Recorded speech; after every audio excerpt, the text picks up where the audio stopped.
শুভ সন্ধ্যা সকলকে সকলকে বিএসএসিআই বেলুড়ে স্বাগত জানাই। আজকে আমরা ইএমআরএস এর আরো একটি ক্লাসে চলে এসেছি। তবে আজকের টপিকটা শুধু কিন্তু ইএমআরএস এর মধ্যে সীমাবদ্ধ নয়। আজকে আমাদের topic teaching aptitude. Teaching aptitude যেমন ইএমআরএস এর জন্য একটা গুরুত্বপূর্ণ টপিক, ঠিক সেরকম ভাবেই আসন্ন নেট সেটের জন্য কিন্তু একটা অত্যন্ত গুরুত্বপূর্ণ টপিক। এবং যারা আমরা শিক্ষকতার চাকরির জন্য প্রতিনিয়ত স্বপ্ন দেখি তাদের কাছে খুব ইম্পর্টেন্ট একটি বিষয় এই টিচিং অ্যাপটিটিউড। তো আজকে আমরা টিচিং অ্যাপটিটিউডের ক্লাস করব কল্যাণী ম্যাডামের কাছে। তো প্রথমেই বলে রাখি, ইএমআরএস আর এনটিএনএট এর টিচিং অ্যাপটিটিউড টপিকের নামের দিক থেকে একই হলেও বেশ কিছু নতুন জিনিস কিন্তু ইএমআরএস এর মধ্যে আছে। কি সেই পার্থক্য, কতটা পড়তে হবে, কি ধরনের প্রশ্ন আসে, কিভাবে পড়লে আমি সাকসেস পাবো, এরিয়াটা ঠিক কতটা, সমস্ত কিছু আলোচনা হবে আজকের ক্লাসে। ক্লাসের প্রাথমিক অবস্থায় সেন্ট্রালি সবার মাইকটা মিউট থাকবে ক্লাসের সুবিধার্থে, কারণ প্রায় 300 জন আমাদের সঙ্গে যুক্ত হয়েছেন। প্রত্যেককে বিএসএসিআই স্বাগত। ক্লাস চলাকালীন যদি কোনো প্রশ্ন, কোনো ডাউট থাকে খাতায় লিখে রাখবেন। ক্লাসের শেষে প্রশ্ন উত্তর সেশনে আমি অবশ্যই সেই ডাউটগুলো নেব। পারলে আপনারা চ্যাটেও লিখে রাখতে পারেন, আমরা সেগুলো দেখেও উত্তর দিয়ে দেবো। তো আজকে আর দেরি করছি না, আমি ম্যাডামকে অনুরোধ করব ক্লাস শুরু করার জন্য। ম্যাম। ধন্যবাদ স্যার। Good evening students. আজকে আমরা সবাই একত্রিত হয়েছি, স্যার অলরেডি বললেন। তো টিচিং অ্যাপটিটিউড বিষয়টা সংক্ষিপ্তকরণ করার একটা প্রয়াস আমরা নিতে চলেছি, কারণ আমরা সবাই জানি যে এটি এমন একটি ভাস্ট এরিয়া, জায়গা, এবং তার সাথে অ্যাজ ওয়েল অ্যাজ এটা ভীষণ ইম্পর্টেন্ট একটা টপিক। তো সেই জায়গায় আমরা বেশ কিছু বিষয় সীমিত আমাদের সময়ের মধ্যে জেনে নেওয়ার চেষ্টা করব। প্রত্যেককে আমি অনুরোধ করব, প্রত্যেকেই কিন্তু ক্লাসের প্রথমেই পেন এবং পেপার নিয়ে রেডি থাকবেন। ওকে, আমরা আপাতত স্লাইডে রয়েছি। প্রথমেই যে বিষয়টা আমি বলবো সেটা টিচিং অ্যাপটিটিউড সম্পর্কে ইএমআরএস এর ক্ষেত্রে যে গুরুত্বপূর্ণ আমাদের বিষয় পড়তে হবে, অর্থাৎ সিলেবাস যেগুলো রয়েছে সেই বিষয় সম্পর্কে আমি একটু আলোকপাত করছি। তারপরে আপনাদের সকলের সুবিধার্থে বিগত যে প্রশ্ন প্যাটার্ন কিরকম এসছে সেটা আপনাদের সাথে আলোচনা করব, এবং সেখান থেকে আপনারা বুঝতে পারবেন কোন বিষয়গুলো কিভাবে পড়তে হবে, এবং যে টপিকগুলো আপনারা এই মুহূর্তে দেখতে পাচ্ছেন স্ক্রিনের মধ্যে সেটা আপনারা জানেন অ্যাজ আ সিলেবাস সেগুলো দেওয়া হয়েছে টিচিং অ্যাপটিটিউডের মধ্যে, কিন্তু তার ছাড়াও যে বিষয়গুলো আপনাকে পড়ার মধ্যে অ্যাড করতে হবে, যে টপিকগুলো, সেগুলোও কিন্তু আলোচনা করব। কেমন?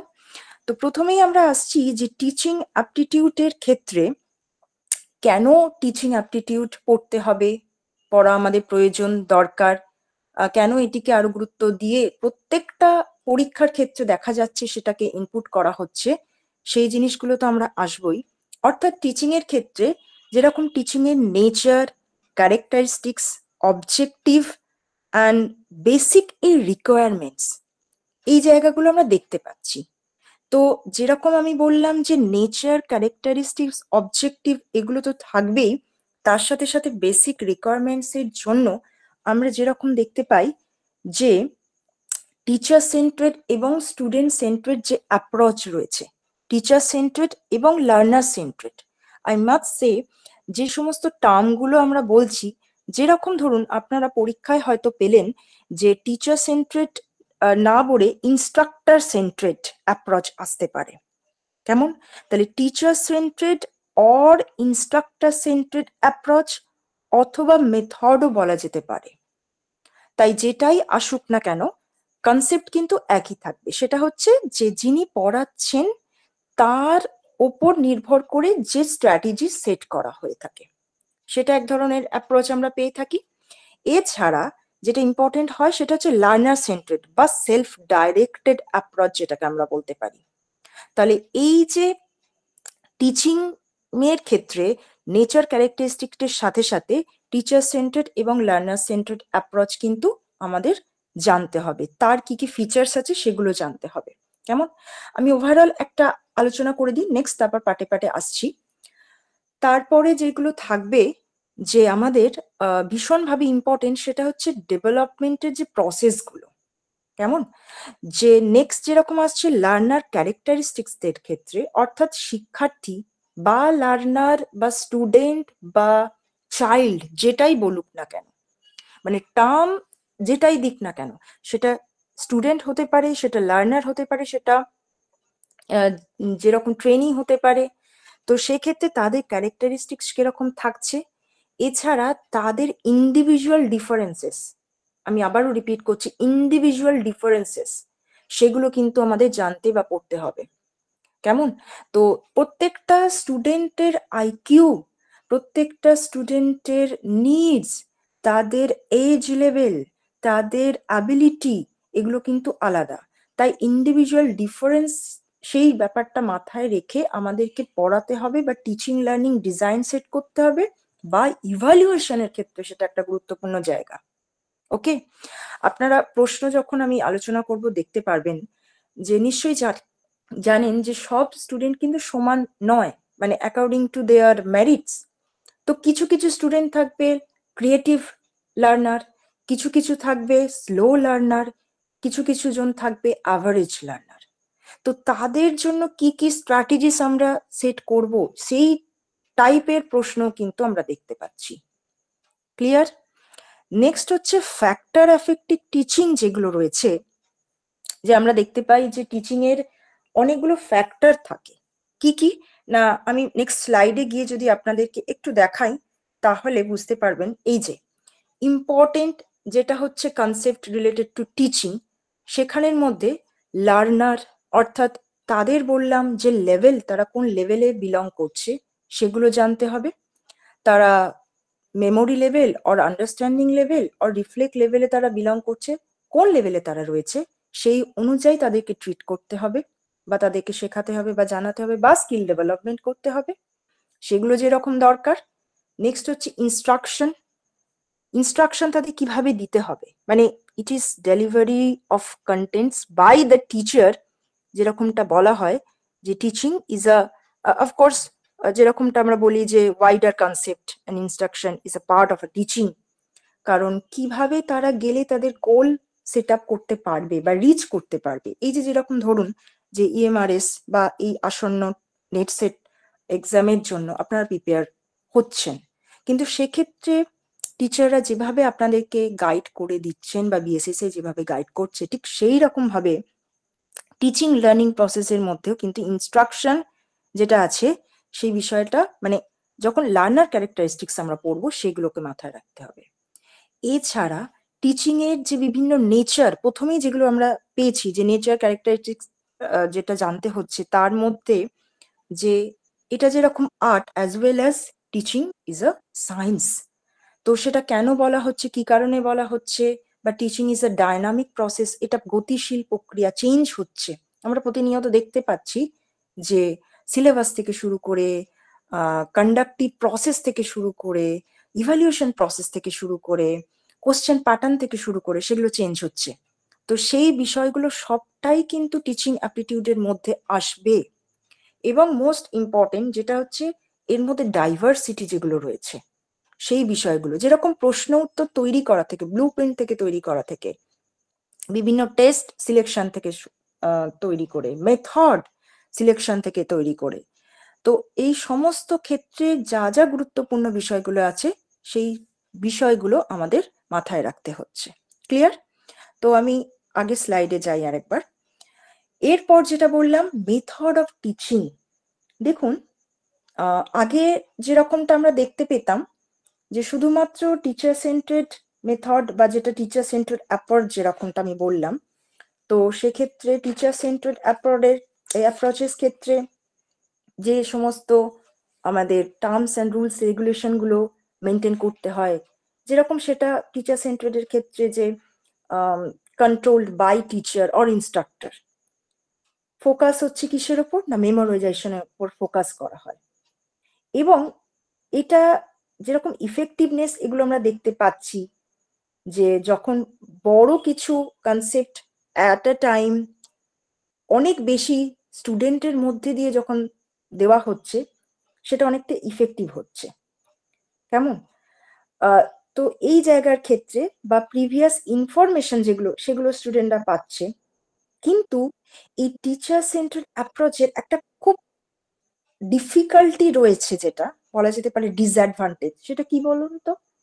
সেটা হচ্ছে যে খুব বেশি স্টুডেন্টরা নিজেদের মতন করে ডিসকাশন করার সেই স্কোপটা কিন্তু তাদের মধ্যে থাকে না। যেহেতু এটা টিচার সেন্টারেড, তাই টিচার যেটা বলবেন সেটাই প্রাধান্য বা ইম্প্যাক্টটা বেশি থাকে। আবার স্টুডেন্ট সেন্টারেড অ্যাপ্রোচ যেগুলো রয়েছে সেখানে বেশ কিছু বিষয় আমরা দেখতে পাই, যেরকম স্টুডেন্টদের যে থিঙ্কিং অ্যাবিলিটি সেটাকে বেশি এমফ্যাসিস করা হয়, সেখানে স্টুডেন্টদেরকে অ্যালাউ করা হয়, এনকারেজ করা হচ্ছে, মোটিভেশন লার্নিং তারা পাচ্ছে, সেলফ অ্যাক্টিভিটি তাদের মধ্যে বাড়ছে। তো এই যে পয়েন্টগুলো বলছি, এগুলো সম্পর্কে আমাদের ডিটেল জানতে হবে বা মনে রাখতে হবে, কারণ এই এই পয়েন্টগুলো থেকেই আমাদের কিন্তু প্রশ্নগুলো আসে। আমি আসবো, আবারও বলছি যে প্রশ্ন উত্তর সেশন রেখেছি বা আপনাদেরকে আলোচনা করে দেবো। পিভিআর সিএস এর প্রশ্ন দেখলে বুঝতে পারবেন যে শুধুমাত্র আমাদের দেখে মনে হতে পারে যে টিচিং অ্যাপটিটিউডের ক্ষেত্রে অ্যাজ পার নেট সেটের যে সিলেবাস গুলো রয়েছে সেগুলোই তো দেওয়া রয়েছে, কিন্তু না, এগুলো ছাড়াও ওই যে স্যার বলছিলাম যে যখন আমরা রিসার্চ করছি তখন আমরা দেখতে পাচ্ছি যে সেগুলি ছাড়াও বাকি বেশ কিছু ইম্পর্টেন্ট টপিক যেগুলো রয়েছে সেগুলো কিন্তু আমাদের ইএমআরএস এর জন্য এক্সট্রা করে অ্যাড অন করতে হচ্ছে আমাদের টিচিং অ্যাপটিটিউডের মধ্যে। ওকে, নেক্সট যেগুলো বলবো, এই মেথড অফ টিচিং এর ক্ষেত্রে নতুন নতুন যে মেথড গুলো এসছে, যেরকম আমি একটা মেথডের কথা বললেই আপনাদের অনেকেরই সেটা জানার বিষয় থাকবে, যেটা হচ্ছে brainstorming method, Discovery learning, flipped classroom, computer assisted training, computer assisted teaching, এগুলো কিন্তু নতুন ভাবে আসছে। কারণ আরেকটা জিনিস, টিচিংটা কিন্তু ফর্মালি হচ্ছে অ্যাজ ওয়েল অ্যাজ ইনফর্মাল ওয়েতেও আমরা টিচিং দিচ্ছি, যেটা আমরা এই মুহূর্তে করছি, যে at anywhere at any place we can reach in the classroom, তাই তো? তো যেখান থেকেই হোক না কেন আমরা এই যে অনলাইন বা আমরা যে কোনো সময় আমাদের সুবিধার্থে মতন সময় সেট করে আমরা নিজেদের নলেজটাকে গ্যাদার করতে পারছি। তো সেক্ষেত্রে এই ফর্মাল আর ইনফর্মাল দুটো ভাবেই কিন্তু টিচিং হচ্ছে, যে কারণে যখন আমাদের এই টিচিং এইডস পড়তে হবে সেক্ষেত্রে কিন্তু ওই যেরকম হয় না যে প্রজেক্টিভ নন প্রজেক্টিভ টিচিং এইডস, সেগুলোর গুরুত্ব কিন্তু অনেক বেড়ে যাচ্ছে। এবং সেখানে যেটা বলছিলাম যে প্রোগ্রাম লার্নিং, প্রোগ্রাম ইনস্ট্রাকশন কথা নিশ্চয়ই শুনে থাকবেন, লিনার প্রোগ্রাম, ব্রাঞ্চিং প্রোগ্রাম, সেই বিষয়গুলো আমাদের অ্যাড অন করতে হবে। এছাড়াও টিচিং এইডস এর মধ্যে যেগুলো বললাম যে ইফেক্টিভ টিচিং এইডস কোনগুলো রয়েছে, যেরকম 3D মোশন এসেছে, বা শুধুমাত্র ম্যাডাম আপনার স্ক্রিনটা চলে গেছে, একটু স্ক্রিনটা একবার শেয়ার করবেন। আচ্ছা, তাহলে আমি একটু ব্যাকে যাচ্ছি।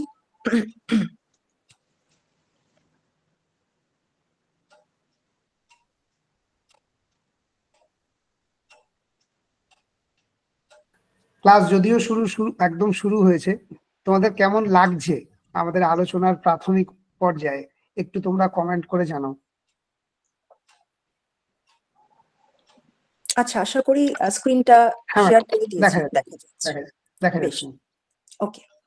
তো আশা করছি যে বিষয়গুলো বোঝানোর চেষ্টা করছি আপনারা বুঝতে পারছেন, ঠিক আছে, যে কোন জায়গাগুলো আমাদের ইমফাসিস করতে হবে বা ডিটেল কি কি করতে হবে। তো সবেমাত্র আমরা আলোচনা শুরু করেছি, এখনো অনেক কিছু রয়েছে বিষয় আরো জানানোর এবং আপনাদের জানার। তো নেক্সট যেটা বলছিলাম যে টিচিং এইডস এর মধ্যে প্রজেক্টিভ, নন প্রজেক্টিভ, সেগুলো তো আসবেই। শুধুমাত্র আমরা অডিও অর ভিজুয়াল সেগুলো ছাড়াও অডিও ভিজুয়াল যেগুলো রয়েছে, 3D প্যাটার্ন যেগুলো এসে গেছে, তো সেইগুলো সম্পর্কে আমাদের ডিটেল জানতে হবে। বা যেটা বলছিলাম computer assisted teaching, computer assisted learning, CBT, যেটা আপনারা এই মুহূর্তে পরিচিত একটি বিষয় আপনাদের মধ্যে রয়েছে, তো সেই জিনিসগুলো ইম্প্যাক্ট কি কি আছে সেগুলোও জানতে হচ্ছে। আর কি মোস্ট ইম্পর্টেন্ট, মানে প্রত্যেকটি পরীক্ষার সেশন যদি আপনারা ফলো করেন তাহলে দেখতে পাবেন ইভ্যালুয়েশন সিস্টেম, এটি ছাড়া তো কখনোই মানে কোনো পরীক্ষা বোধহয় সম্পূর্ণ হতে পারে না, কোনো পরীক্ষা প্রশ্ন সম্পূর্ণ হতে পারে না। যেটা মোস্ট ইম্পর্টেন্ট সেটা হচ্ছে ইভ্যালুয়েশন সিস্টেম। এবং সেখান থেকে শুধুমাত্র ইভ্যালুয়েশন কেন করা হচ্ছে, কি জন্য করা হচ্ছে, that is not enough. For any kind of exam. তো এখানের মধ্যে ওই অ্যাসেসমেন্ট ইভ্যালুয়েশন বিষয়টা কি জিনিস, তার মধ্যে একটা সূক্ষ্ম ডিফারেন্স কি কি রয়েছে, বা assessment for learning, assessment of learning, সেই বিষয়গুলো কি বা কেন, এবং assessment for learning and assessment of লার্নিংকে আমরা সামাটিভ অর ফর্মেটিভ কিসের সাথে লিঙ্ক আপ করতে পারি, সেই ডিটেলস বিষয়গুলো কিন্তু আমাদের জানতে হবে বা হচ্ছে। এবং এই টার্ম দিয়ে যেটা আমরা জানি যে অ্যাসেসমেন্ট ফর লার্নিংটাকে আমরা ফর্মেটিভ ইভ্যালুয়েশনের সাথে কোলাবরেট করতে পারি বা অলওয়েজ সেম বলতে পারি, ওকে। আর অ্যাসেসমেন্ট অফ লার্নিং সেটাকে আমরা সামাটিভ ইভ্যালুয়েশন এটার সাথে কোলাবরেট বা সেম বলতে পারি। ক্লিয়ার? তো সেই জায়গাগুলো, এই টার্মগুলো তুলে প্রশ্ন আসছে এবং তার ফিচার্স কি কি রয়েছে, তার মধ্যে কি কি মেরিটস ডিমেরিটস রয়েছে, সেই জিনিসগুলো আমাদের ডিটেলসে জানতে হচ্ছে বা হবে। এবার বলি, এই জায়গায় এগুলো তো আপনারা সিলেবাসের মতো দেখতে পাচ্ছেন যে এই বিষয়গুলো আমাদের থাকছে বা এগুলো সম্পর্কে ডিটেলস এখনো পর্যন্ত যেটা আলোচনা করলাম সেগুলো আমাদের পড়তে হচ্ছে। এবার বলি যে আপনারা কম বেশি অনেকেই পিয়াজেট তার নাম শুনে থাকবেন, মনোবিজ্ঞানী পিয়াজেটের থিওরির কথাও জেনে থাকবেন, কগনিটিভ ডেভেলপমেন্ট থিওরি। হ্যাঁ, সেই থিওরি সেইটাও কিন্তু আমাদের জানতে বা পড়তে হবে। যদিও বা আপনারা বলবেন যে ম্যাডাম কই সিলেবাসের মধ্যে তো এটা ইনক্লুড করা নেই বা বলা নেই, কিন্তু আপনি যদি প্রিভিয়াস ইয়ার্স কোশ্চেন অ্যানালিসিস করেন সেখানে দেখতে পারবেন যে এই পিয়াজেটের তত্ত্ব বা থিওরি থেকে বিভিন্ন প্রশ্ন সেখানে কিন্তু অ্যাড অন হচ্ছে। ক্লিয়ার? এছাড়াও আরো একটি গুরুত্বপূর্ণ বিষয় যেটা ক্লাসের সময় স্যার আলোচনা করছিলেন, যে আমরা সবাই জানি যে টিচিং অ্যাপটিটিউড ছাড়াও যেটা আইসিটি বা রিজনিং এগুলো জেনারেল পেপারের মধ্যে থাকছে। তো এখানে হচ্ছে একটা মজার জিনিস, অনেকে মনে রাখবেন যে আইসিটি মানে ইনফরমেশন কমিউনিকেশন টেকনোলজি, ঠিক আছে, তার সাথে টিচিং এর কি সম্পর্ক? হ্যাঁ, টিচিং এর সাথেও কিন্তু আইসিটির সম্পর্ক রয়েছে। মানে আইসিটি কে কিভাবে আমরা টিচিং এর ক্ষেত্রে ইনক্লুড করতে পারি বা কিভাবে করব সে সম্পর্কেও কিন্তু প্রশ্ন আসছে। ASSURE মডেল যেটা আইসিটির ক্ষেত্রে রয়েছে বা ইভ্যালুয়েশনের ক্ষেত্রে আমরা দেখতে পাই বা টিচিং অবজেক্টিভের ক্ষেত্রেও দেখতে পাই, সেটা কিন্তু রয়েছে। তো এই ASSURE মডেল সেটা হচ্ছে মানে ইন্টিগ্রেশন অফ আইসিটি, এইটাকে কিভাবে আমরা প্রসেস করতে পারি বা টিচিং এর ক্ষেত্রে কিভাবে আইসিটি কে আমরা তার প্রভাবটা দেখাতে পারি, সেই ধরনের প্রশ্নও কিন্তু আসছে। ক্লিয়ার? তো শুধুমাত্র যে টপিকগুলো আমরা দেখতে পাচ্ছি যে আমাদের সিলেবাসের মধ্যে দেওয়া হয়েছে সেগুলি ছাড়াও কিন্তু প্রশ্ন উত্তরের ক্ষেত্রে দেখতে পাবো নানা ধরনের প্রশ্ন সেখানে অ্যাড অন হচ্ছে। এছাড়া বিভিন্ন ধরনের, যেটা বললাম যে স্টুডেন্টদের বা লার্নারদের ক্যারেক্টারিস্টিক্স যেখানে বলা হয়েছে, সেক্ষেত্রে ডিফারেন্ট টাইপ অফ ক্যারেক্টার, যেরকম যেটা বললাম slow learner, god gifted learner, creative learner, তাদের মধ্যে কি কি ফিচার্স থাকতে হবে, রাখতে হবে, বা ইফেক্টিভ টিচিং কেমন হবে, তার মূল মোটো কি, সেগুলো কিন্তু সমস্ত ডিটেলস আমাদের পড়তে হবে। ক্লিয়ার?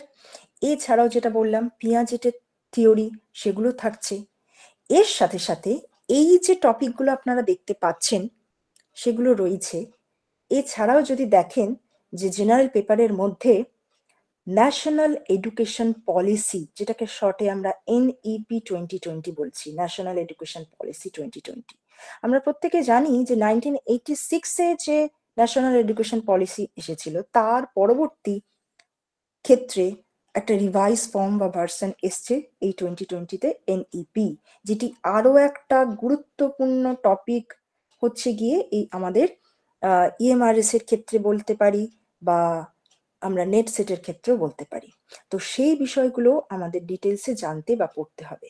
এবং তার সাথে সাথে আমি আরো একবার বলছি, ভালো করে সবাই একটু শুনবেন বা নোট করবেন, এগুলির সাথে সাথেও আমাদের national curriculum framework NCF 2005 and right two education act, এই জিনিসগুলো সম্পর্কেও আমাদের জানতে হবে। কারণ এগুলি রিলেটেড প্রশ্ন কিন্তু আসছে, বিগত প্রশ্নর প্যাটার্ন আলোচনা করে বা রিসার্চ করে সেই জিনিসগুলো সামনে উঠে এসছে। ক্লিয়ার? তো কেন আমরা টিচিং অ্যাপটিটিউডের ওপর এত বেশি গুরুত্ব দিচ্ছি বা এই বিষয়গুলো জানতে বা শিখতে হচ্ছে, তাহলে আপাতত একটা সংক্ষিপ্ত বিষয় আমি জানানোর চেষ্টা করলাম, আশা করছি সকলে বুঝতে পেরেছেন। ক্লিয়ার? এবার আমি আসছি একে একে বিষয়গুলো সম্পর্কে। যে টিচিং অ্যাপটিটিউড বিষয়টার ক্ষেত্রে যদি আমরা এটাকে একটু ব্রেক করি বা অ্যানালিসিস করার চেষ্টা করি, তাহলে দেখতে পাবো কি যে টিচিং অ্যাপটিটিউডের ক্ষেত্রে দুটো কথা আমরা পাচ্ছি। ঠিক আছে? দুটো কথা আমরা পাচ্ছি। কি কি? যে একটা হচ্ছে কি যে teaching it is the process of flow of ideas, instruction and knowledge from teachers to students. ওকে? তো টিচিং বলতে আমরা যেটা স্বাভাবিকভাবে বলি, যেটা শিক্ষণ, যেটা টিচার করে থাকেন বা টিচার যে ইনফরমেশনটা প্রোভাইড করছেন তিনি সেন্ডার হিসেবে। ওকে? আর অ্যাপটিটিউড বলতে এখানে কিন্তু বলা হচ্ছে the meaning of aptitude is the ability to do something. এই যে ডু সামথিং, এটার মানেটা কি? যে teaching aptitude means the tendency to teach. এইবার বলবেন যে ম্যাডাম এই যে আমরা টিচিং অ্যাপটিটিউড বিষয়টাকে ভাঙছি, এটার ইম্প্যাক্টটা কোথায় গিয়ে পড়বেন বলুন তো? যখন আমরা ইফেক্টিভ টিচিং আপনাদের রয়েছে না, যে ফ্যাক্টরস অ্যাফেক্টিভ টিচিং রয়েছে, সেই রিলেটেড যখন প্রশ্ন আসবে দেখতে পাবেন বা বুঝতে পারবেন যে কেন আমাদের এই বিষয়গুলো বা কনসেপ্টটা এত বেশি করে ক্লিয়ার করা হচ্ছে। ক্লিয়ার? যে ইফেক্টিভ টিচিং এর ক্ষেত্রে একজন টিচারের কি রোল হতে পারে। তো এই জিনিসটা যদি বুঝে যাওয়া হয় তাহলে কিন্তু কোনো রকম এমনটা নয় যে সম্পূর্ণভাবে বইয়ের প্রত্যেকটি লাইন আমাদের মুখস্থ করতে হবে বা রুট লার্নিং করতে হবে। নো, বর্তমান দিনে যে টিচিং প্রসেস বা যে কোনো মানে প্রসেসের ক্ষেত্রে আমরা রুট লার্নিং নয়, আমরা যেটাকে বলা হবে না যে স্মার্ট লার্নিং করব বা সেখানে স্মার্ট ওয়ার্কটা করব, কনসেপ্টটা বুঝে নিলে তাহলে আমাদের আর সেইভাবে যে কোনো বিষয় মুখস্থ করে করতে হবে সেটা কিন্তু দরকার লাগবে না। তাহলে টিচিং অ্যাপটিটিউডের ক্ষেত্রে এই জিনিসটা মনে রাখতেই হচ্ছে যে means the tendency to teach. এক্ষেত্রে বলা যায় যে প্রত্যেকে টিচার যখন হতে আসছেন বা কাউকে কোনো জিনিস শেখাতে আসছেন, তার মানে এটা এনশিওর হওয়া যে টিচার্সদের অ্যাবিলিটি কি থাকতে হবে to make student learn what ever সেটা টপিক হতে পারে। সেই স্টুডেন্ট যেটাই শিখতে চাক না কেন তাকে সেটা শেখাতে সাহায্য করা। এবং টিচিং মানে এই নয় যে শুধুমাত্র আমরা পড়াশোনা শিখছি, সেটা নয়। যে কোনো জিনিস শিখতে চাক না কেন, সেটা ভাষা হতে পারে বা ল্যাঙ্গুয়েজ হতে পারে, সেটা সুইমিং হতে পারে, ড্রাইভিং হতে পারে, সেটা যে কোনো কাজ হতে পারে না কেন, সেটা কম্পিউটার টিচিং হতে পারে, যে কোনো জায়গার ক্ষেত্রে সেটা অ্যাপ্লিকেবল। ঠিক আছে? যে কোনো ক্ষেত্রে, সেটা স্পোর্টস ব্যাকগ্রাউন্ড হোক বা আমাদের স্কুল কলেজ ইউনিভার্সিটি হোক বা আমাদের কো কারিকুলার অ্যাক্টিভিটিস হোক, সব ক্ষেত্রেই কিন্তু এটা অ্যাপ্লিকেবল। তার মানে কি এটা এতটাই ভাস্ট। ক্লিয়ার? নেক্সট আমরা যাচ্ছি যেটা যে খুব ইম্পর্টেন্ট, যেটা এই জায়গা থেকে আমি বারবার বলছিলাম, যখন আমরা মেথড গুলো পড়বো বা ডিটেলস সমস্ত কিছু আমাদের জানতে হয়, সেখানে টিচিং এর ক্ষেত্রে যেটা বলা হচ্ছে যে stimulation, guidance, direction and encouragement of learning. কিছু কিছু প্রশ্ন এরকম আপনারা দেখতে পারবেন থাকবে বা আছে, যেগুলো হচ্ছে যে স্টুডেন্টকে এনকারেজ করার জন্য স্টিমুলেশন দেওয়া হয়ে থাকে। এই স্টিমুলেশন মানে কি? এক কথায় বলতে পারি উদ্দীপনা, উদ্দীপক। তো সেগুলো আবার সময় ভেদে পজিটিভ হতে পারে, নেগেটিভ হতে পারে। রিইনফোর্সমেন্ট যেরকম হয়, তো সেটা পজিটিভ হতে পারে, নেগেটিভ হতে পারে। সেটা অ্যাজ আ টিচার আমরা বুঝে সেটা অ্যাপ্লাই করব, এবং কখন কোন সময় অ্যাপ্লাই করতে হবে সেটা আমাদের জানতে হবে। নেক্সট হচ্ছে গাইডেন্স, এবং যেটাকে বলা হয় কাউন্সেলিং করানো। অফকোর্স মেন্টাল হেলথ ঠিক রেখে তাকে সঠিক পথে এগিয়ে দেওয়ার দায়িত্ব কিন্তু একজন টিচারের বা মেন্টরের বা ইনস্ট্রাক্টর যাই বলুন না কেন। কেমন? এটা বলা হয় যে টিচারের কিন্তু কোনো বয়স হয় না। ঠিক আছে? টিচার বর্ন করেন, তিনি জন্মান, টিচার কখনো তৈরি হয় না, ইনবর্ন টিচার হয়। তো সেই কারণে আমরা বলবো যে বয়সে ছোট বড়র ক্ষেত্রে ব্যাপার নয়, আমরা যার কাছ থেকে নলেজ গ্যাদার করছি তিনি আমাদেরকে ওই যে বললাম যে অ্যাবিলিটিটা যেটা থাকে টিচারের মধ্যে টু মেক স্টুডেন্ট লার্ন, তো এই স্টুডেন্টের জায়গায় আমরা লার্নার বসাতে পারি ওয়ার্ড, অথবা আমরা চাইল্ড বসাতে পারি, ঠিক আছে, বিষয়টা একই হয়। আরেকটা জিনিস আপনাদের বলে দিই যে অনেকে হয়তো বলবেন যে ম্যাডাম অনেক জায়গায় আমরা কোশ্চেনে দেখতে পাই স্টুডেন্টের বদলে লার্নার থাকে, তো এই জন্য বললাম যে স্টুডেন্ট ক্ষেত্রে আমরা আমাদের মাথায় কি আসে, বা যখন আমরা চাইল্ড বলছি তাতে মনে হয় কি শুধুমাত্র বয়সে ছোট বা যারা স্টুডেন্ট মানে স্কুল কলেজে পড়ছে তারাই বোধহয় একমাত্র এই টিচিং বা লার্নিং প্রসেসের মধ্যে আসতে পারে। না, যেটা আমি প্রথমেই বলেছি, টিচিংটা কিন্তু ফর্মাল এবং ইনফর্মাল দুটো ভাবেই হতে পারে, নিয়ন্ত্রিত অনিয়ন্ত্রিত যে বিভিন্ন ভাবেই হতে পারে। তাই সেক্ষেত্রে আমরা যেরকম অ্যাডাল্ট লার্নিং এর ক্ষেত্রে দেখেছি, বা আমরা যেরকম এসএসএ সর্বশিক্ষা অভিযানের ক্ষেত্রে আমরা দেখেছি, তো সেই ক্ষেত্রে হয় কি যে যে কোনো বয়সের মানুষ তারা শিখতে পারেন। তো সেক্ষেত্রে যারাই শিখছেন না কেন তারাই কিন্তু লার্নার, সে তিনি স্কুলে পড়ুন, কলেজে পড়ুন, ইউনিভার্সিটিতে পড়ুন, বা ফর্মাল ওয়ে ছাড়ান, বিভিন্ন ইনফর্মাল ওয়েতেই তিনি শিখুন না কেন, সুতরাং যারাই শিখছেন না কেন তারাই হচ্ছেন লার্নার। এটা অনেক ব্যাপক বা বিস্তৃত অনুসারে সেই টার্মটা ইউজ করা হয়, তাই বলা হয় অনেক সময় স্টুডেন্টের জায়গায় আমরা লার্নার কথাটা ইউজ করলে সেটা অনেক বেশি আরো বেশি পাওয়ারফুল বা ইম্প্যাক্টফুল হতে পারে। ক্লিয়ার? নেক্সট যেটা হচ্ছে যে টিচিং এর নিডস এর ক্ষেত্রে তিনটে জিনিস দরকার হয়ে পড়ে, বুঝতে হয়, বা টিচিং এর জন্য আমরা চেঞ্জ করতে পারি কি কি। এফেক্টিভ টিচিং এর ক্ষেত্রে অফকোর্স আমাদের এটা লাগে, সেটা হচ্ছে নলেজ, অ্যাটিটিউড অ্যান্ড স্কিল। যেটা আমি মনে রাখার জন্য একটা শর্টকাট টিক্স আপনাদের বলে দিই, যেটা বলে রাখি ask, A for attitude, S for skill development করি, আর কে ফর হচ্ছে নলেজ। মানে স্টুডেন্টকে আমরা কিভাবে ট্রিট করব, বা কেনই বা টিচিং অ্যাটিটিউড নিয়ে এত বেশি গুরুত্ব দেওয়া হচ্ছে, মানে যখন আমরা শেখাচ্ছি কোনো জিনিস তখন লার্নারদের নলেজ গ্যাদার হবে বা তাদের ইমপ্রুভ করা হবে, অ্যাটিটিউড সেটাকে চেঞ্জ করা হবে, মানে অবভিয়াসলি পজিটিভ অ্যাটিটিউড তাদের মধ্যে গড়ে তুলতে হবে, আর স্কিল ডেভেলপমেন্ট করতে হবে, সেটা কমিউনিকেশন হোক বা তার নলেজ স্কিল হোক, সেটাকে ইমপ্রুভ করতে হবে, তাই তো? এটার উপর ডিপেন্ড করে আমরা জানি খুব গুরুত্বপূর্ণ একটা বিষয় যে মেমোরি লেভেল, যখন আমরা বলে থাকি না ডিফারেন্ট লেভেল অফ টিচিং যেরকমটা থাকে, সেই ডিফারেন্ট টিচিং অফ লেভেল যখন আসে, এই স্লাইডটাতে আপনারা আরো ভালোভাবে বুঝতে পারবেন যে লেভেল অফ টিচিং যখন থাকছে, এই যে নলেজ, স্কিল এবং অ্যাটিটিউডকে গ্রো করার জন্য বা চেঞ্জ করার জন্য স্টুডেন্টদের কি দেখা হয়ে থাকে না, তাদের লেভেল দেখা হয়ে থাকে, অর্থাৎ আমরা কোন লেভেলের স্টুডেন্টদেরকে কিভাবে শেখাবো। তো যেরকমটা হয় যে মেমোরি লেভেল, আমরা সেইভাবে তাদেরকে সেই রকম প্রশ্ন দেব, সেইভাবে তাদেরকে জন্য টিচিং এড সিলেকশন করব, মেথড অফ টিচিং সিলেকশন করব, ইভ্যালুয়েশন সিস্টেমটাও কিন্তু সেইভাবেই হবে। ক্লিয়ার?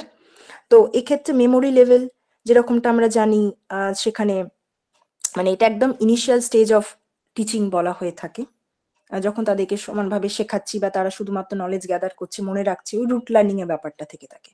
আর নেক্সট যখন আসে যে মানে একদম আমরা কিছু তাদেরকে মিনিং যখন বোঝাচ্ছি, মানে যেটা বোঝানো হলো সেটাকে বুঝে পড়া বা জানা, যেটাকে বলা হয় মানে মেমোরি প্লাস ইনসাইট যেটাকে বলা হয়, মনে রাখার ক্ষমতা প্লাস বুদ্ধি সেখানে অ্যাড অন করে যখন শেখানো হচ্ছে, আন্ডারস্ট্যান্ডিং লেভেল, অর্থাৎ স্টুডেন্টরা একটু বেশি তারা জানতে বা বুঝতে পারলে তখন তাদের জন্য সেইভাবে আমরা টিচিং স্ট্র্যাটেজি বা মেথড বা টিচিং এইডস বা ইভ্যালুয়েশন সিস্টেম আমরা চুজ করি।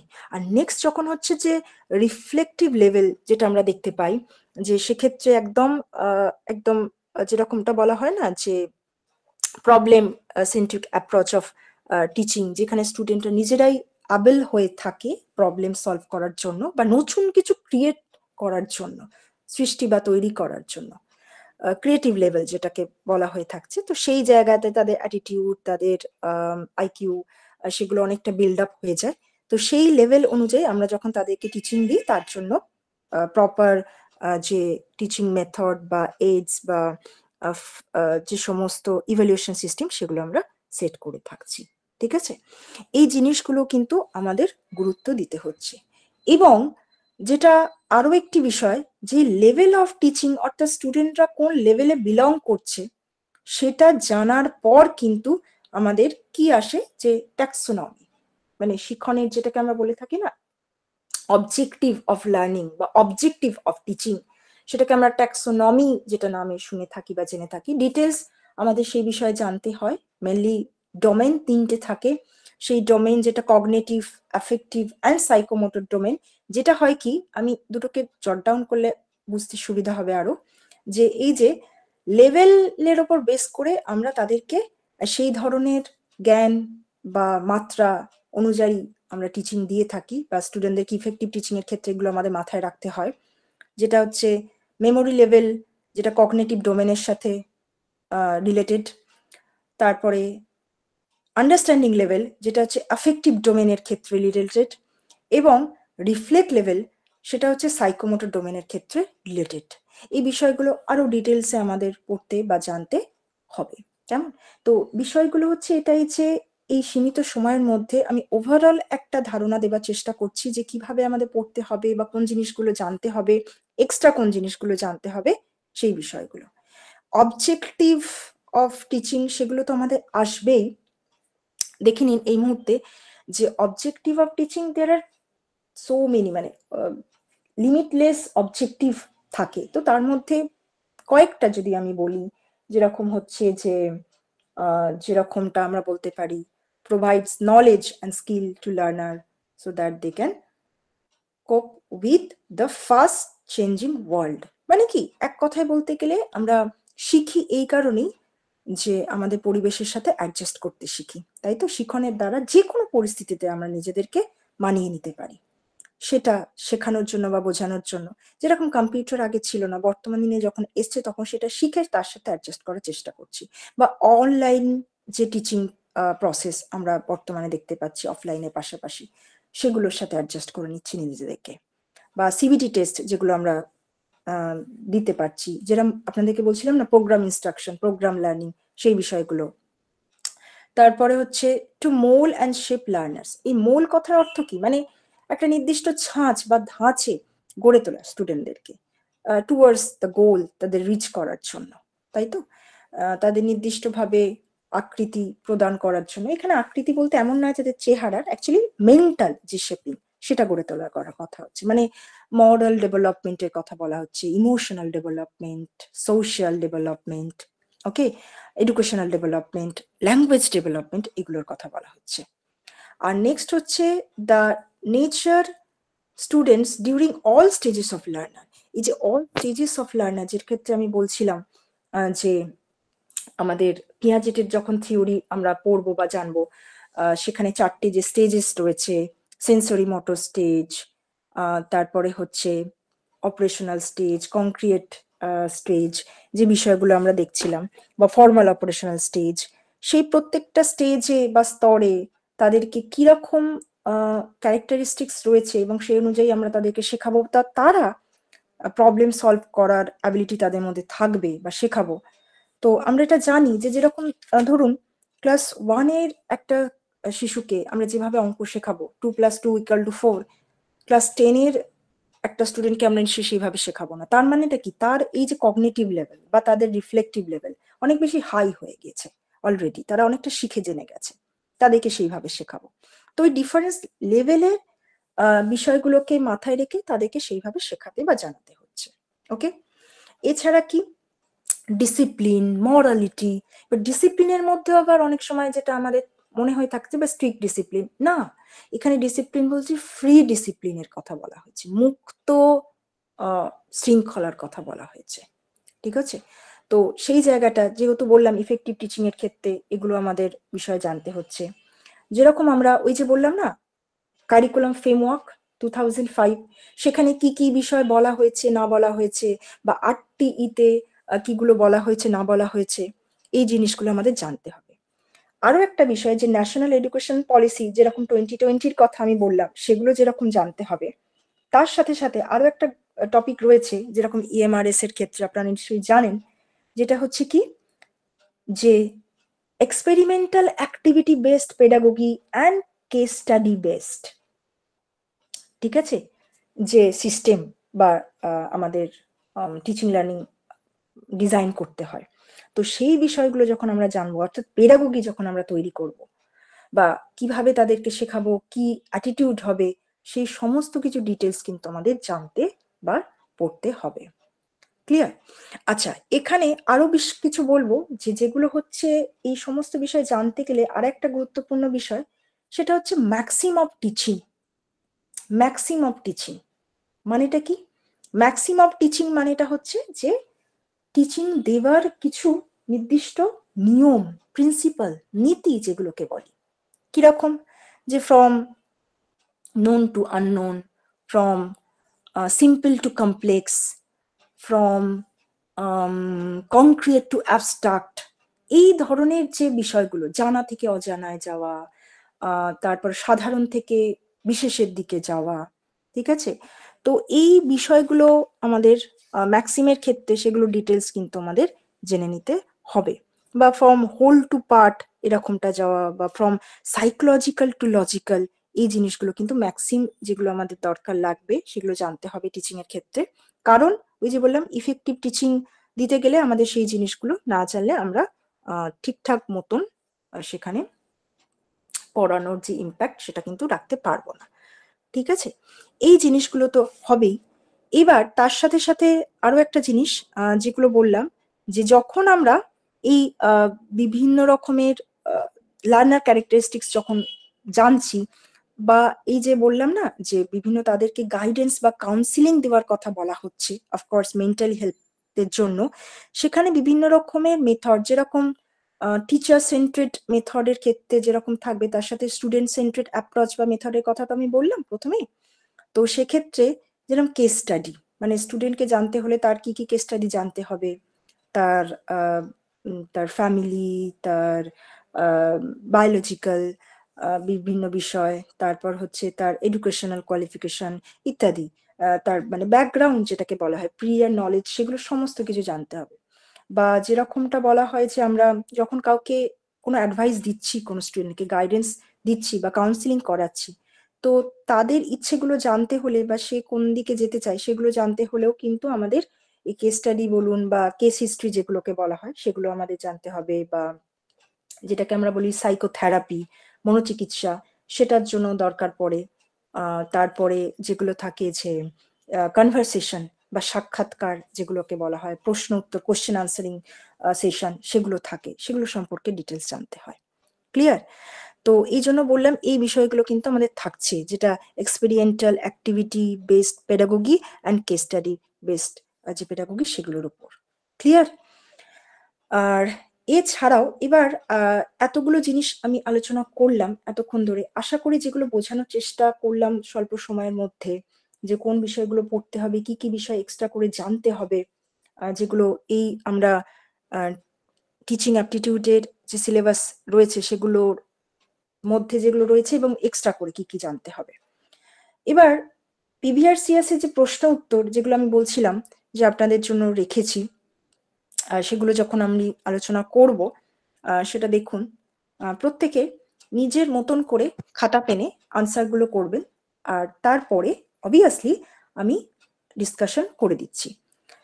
তাহলে প্রশ্নগুলো আমি পড়ছি, তারপর আমি অ্যানালিসিস করে দিচ্ছি, যেটা আপনাদের বুঝতে সুবিধা হবে যে কেমন ধরনের বিগত প্রশ্ন এসেছে বা কোন কোনগুলো আমাদের কিভাবে পড়তে হবে বা জানতে হবে। দেখুন কি লেখা রয়েছে। ফার্স্ট কোশ্চেন আমি পড়ছি। If students are not taking interest in their studies, the teachers should. এটা একটি ইফেক্টিভ টিচিং থেকে প্রশ্ন, ফ্যাক্টর এফেক্টিভ টিচিং বলতে পারি। তো সেক্ষেত্রে কোন অপশনটা হবে? 4টে অপশনস রয়েছে এখানে। আমি অপশনসগুলো পড়ছি, যেটা আপনাদের মনে হবে খাতায় জট ডাউন করবেন, তারপরে রাইট আনসারটা আমি বলে দেবো, এবং কেন হচ্ছে সেই ব্যাখ্যাটাও বলে দেবো। ফার্স্ট হচ্ছে কি, fill a complaint with the principal and parents and seek their individuals. Number 2 হচ্ছে find out causes for lack of interest and take corrective measures. Number 3 হচ্ছে ask them as to why are they are not taking interest in their studies. Number 4, tell them that taking interest in their studies would lead to good result. তাহলে এটি একটি প্রশ্ন যেটা বিগত সময় এসেছে। এখানে যেটা হবে, কোনটা হবে বলে মনে হচ্ছে সেটা আপনারা জট ডাউন করুন বা খাতায় লিখুন। কোন অপশনটা, 1, 2, 3 or 4?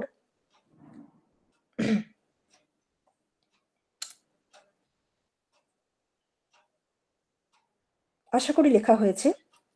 এবার আমি বলি, ফার্স্ট অপশনে কি বলা হচ্ছে, যে প্রথমেই হচ্ছে যে কমপ্লেন করা হবে, তাই তো?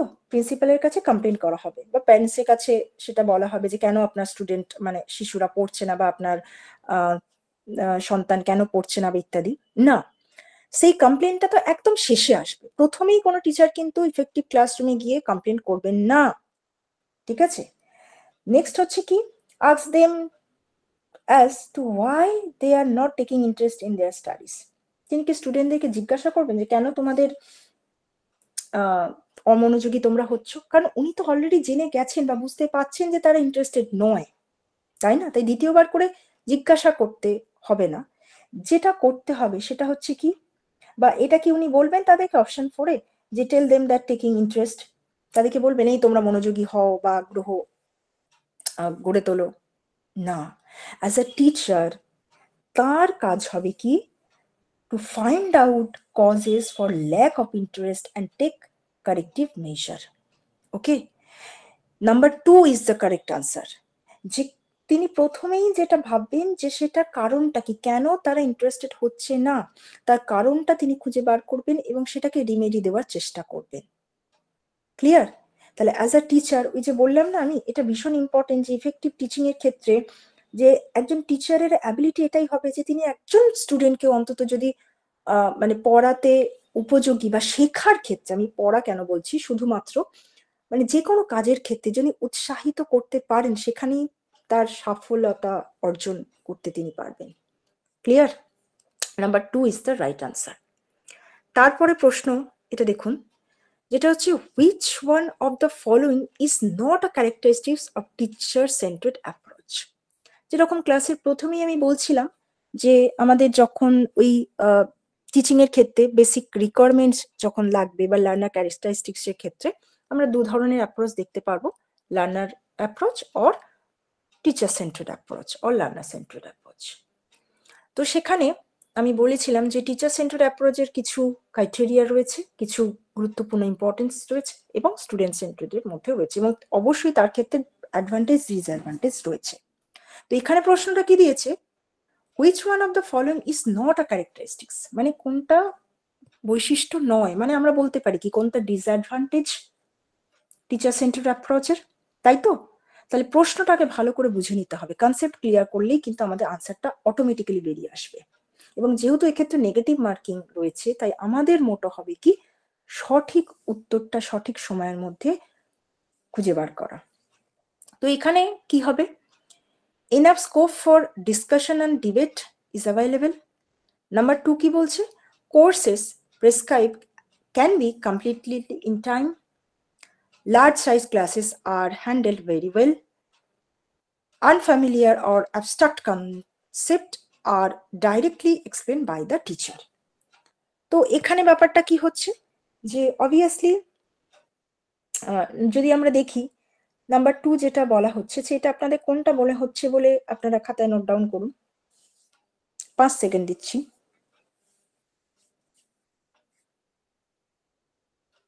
আশা করি নোট করা হয়েছে। তাহলে এবার আমরা আলোচনা করি যে প্রথম আমি ব্যাক থেকে আসছি, 4 নম্বর অপশনটা দেখি, যেটা বলা হয়েছে যে আনফ্যামিলিয়ার বা অ্যাবস্ট্রাক্ট কনসেপ্ট। অ্যাবস্ট্রাক্ট কনসেপ্ট মানে যেটা আমরা সচরাচর জানিনি বা শিখিনি বা নতুন শিখছি বা নতুন বলা হচ্ছে, বিমূর্ত যে ধারণা, নতুন শেখানো হচ্ছে, সেটা সঠিকভাবে শেখানো যায়। অফকোর্স টিচার সেটা সেইভাবে সুন্দরভাবে শেখাতে পারেন, এটা ক্যারেক্টারিস্টিক্স। নাম্বার 3 হচ্ছে লার্জ সাইজ ক্লাসরুম। অফকোর্স যে টিচার সেন্টার্ড অ্যাপ্রোচের ক্ষেত্রে আমরা দেখতে পাই যে অ্যাট এ টাইম অনেক স্টুডেন্টকে নিয়ে সেখানে পড়ানো যেতে পারে, যেহেতু এটা লার্নার সেন্টার্ড নয় বা সেলফ সেন্টার্ড নয়। নাম্বার 2 কি বলেছে, courses prescribe can be completed in time. হ্যাঁ, যেহেতু টিচার সেন্টার্ড অ্যাপ্রোচের ক্ষেত্রে টিচারই সেখানে মানে সেন্টার পার্ট রয়েছেন, তো সেক্ষেত্রে তিনি নিজের মতন করে টাইম ম্যানেজমেন্ট করে সিলেবাস কমপ্লিট করতে পারে। কিন্তু যেটা হচ্ছে গিয়ে টিচার সেন্টার্ড অ্যাপ্রোচের ক্ষেত্রে এটা ডিসঅ্যাডভান্টেজ, সেটা হচ্ছে number 1, enough scope for discussion and debate is available না। টিচার সেন্টার্ড অ্যাপ্রোচের ক্ষেত্রে বলতে পারি এটা ক্যারেক্টারিস্টিক্স নয় বা ডিসঅ্যাডভান্টেজ বলতে পারেন। ঠিক আছে, তাহলে এক্ষেত্রে নাম্বার 1 হচ্ছে রাইট আনসার। ক্লিয়ার? যেটা হচ্ছে ওই লার্নার সেন্টার্ড অ্যাপ্রোচের ক্ষেত্রে এটা আবার গুরুত্ব দেওয়া হয় যে স্টুডেন্টদের বা লার্নারদের ডিসকাশন করার স্কোপটা বেশি থাকে, বা তারা নিজেদের মতন করে তাদের আইডিয়াটাকে সেখানে প্লেস করতে পারে। কেমন? তো এখানে not characteristics, so number 1 is the correct answer. Next আমরা যাচ্ছি আরো একটি প্রশ্নে। বিভিন্ন প্রশ্ন আছে, তার মধ্যে থেকে আমি প্রশ্ন কিছু রেখেছি যেটা একটা কনসেপ্ট বোঝানোর জন্য। তো এখানে নাম্বার 3 কি বলছে, what should not be a role of a teacher in the construction of knowledge by student? এটা কি বলা হচ্ছে না, what should not be a role, এই জিনিসগুলো একটু খেয়াল করে, এখানে কিন্তু নট বলেছে। ঠিক আছে, তো এখানে নট বলেছে, তাহলে focusing on realistic approaches to solve real world problem. Number 2 কি বলছে, discouraging self analysis and self assessment. Number 3 বলছে being sensitive to the previous experience of each and every student in the class. And number 4, supporting cooperative and collaborative learning is the classroom. তাহলে teacher যখন instruction দিচ্ছেন বা construction দিচ্ছেন knowledge build আপের ক্ষেত্রে, তিনি কোন বিষয়টা করবেন না বা কোনটা নট অ্যাপ্লিকেবল এখানে, তাহলে কোনটা হতে পারে? 5 সেকেন্ড সময়, যেটা আপনাদের মনে হচ্ছে খাতায় নোট ডাউন করুন।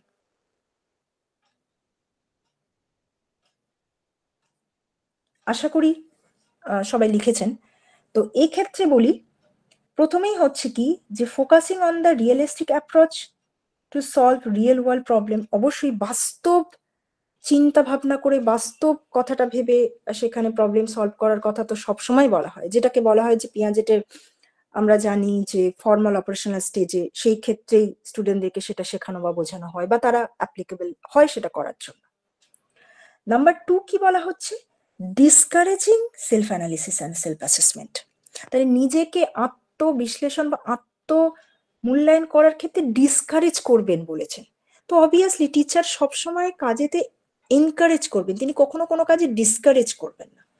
তো সুতরাং এই ডিসকারেজ করাটাই হচ্ছে not role of a teacher. Number 2 is the correct answer. আর বাকিটা যেটা হচ্ছে যে প্রিভিয়াস এক্সপিরিয়েন্স বা এভরিডে স্টুডেন্টদেরকে নতুন নতুন কিছু শেখানো, অবভিয়াসলি সেটা স্টুডেন্টদেরকে টিচার করাবেন। আর লাস্ট হচ্ছে সাপোর্টিং, তো অবশ্যই হবেন, যেমন ফ্রেন্ড ফিলোসফার গাইড হিসেবে তিনি কাজ করবেন, কোলাবোরেটিভ কোঅপারেটিভ, সেটা সব ক্ষেত্রেই আমরা দেখতে পাবো টিচার হিসেবে একজন তার দায়িত্ব থাকছে। ক্লিয়ার? তাহলে number 2 is the right answer. এরপর যেটা আসছে সেটা হচ্ছে নেক্সট কোশ্চেন কি, effective teaching by and large is a functions of.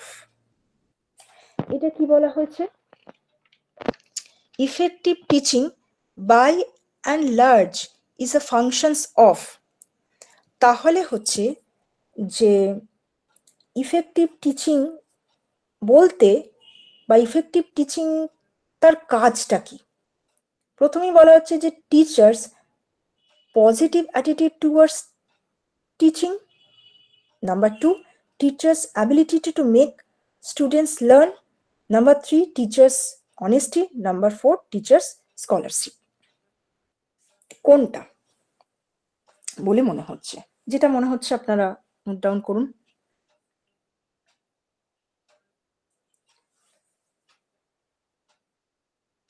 আশা করি করেছেন।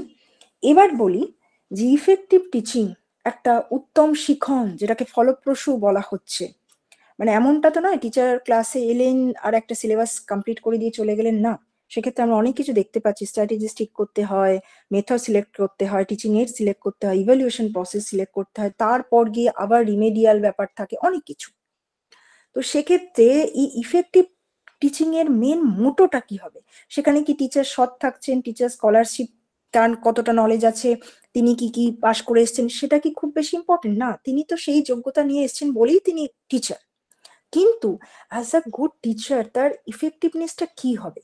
আমি বারবার এই কথাটা বলেছি ক্লাসের মধ্যে, যে একজন টিচারের মেন কাজই হচ্ছে কি টু মেক স্টুডেন্ট লার্ন, কোনো শিক্ষার্থীকে, কোনো ব্যক্তিকে শেখানো, সেটাই হচ্ছে গিয়ে তার মূল মোটো অ্যাজ এ টিচার।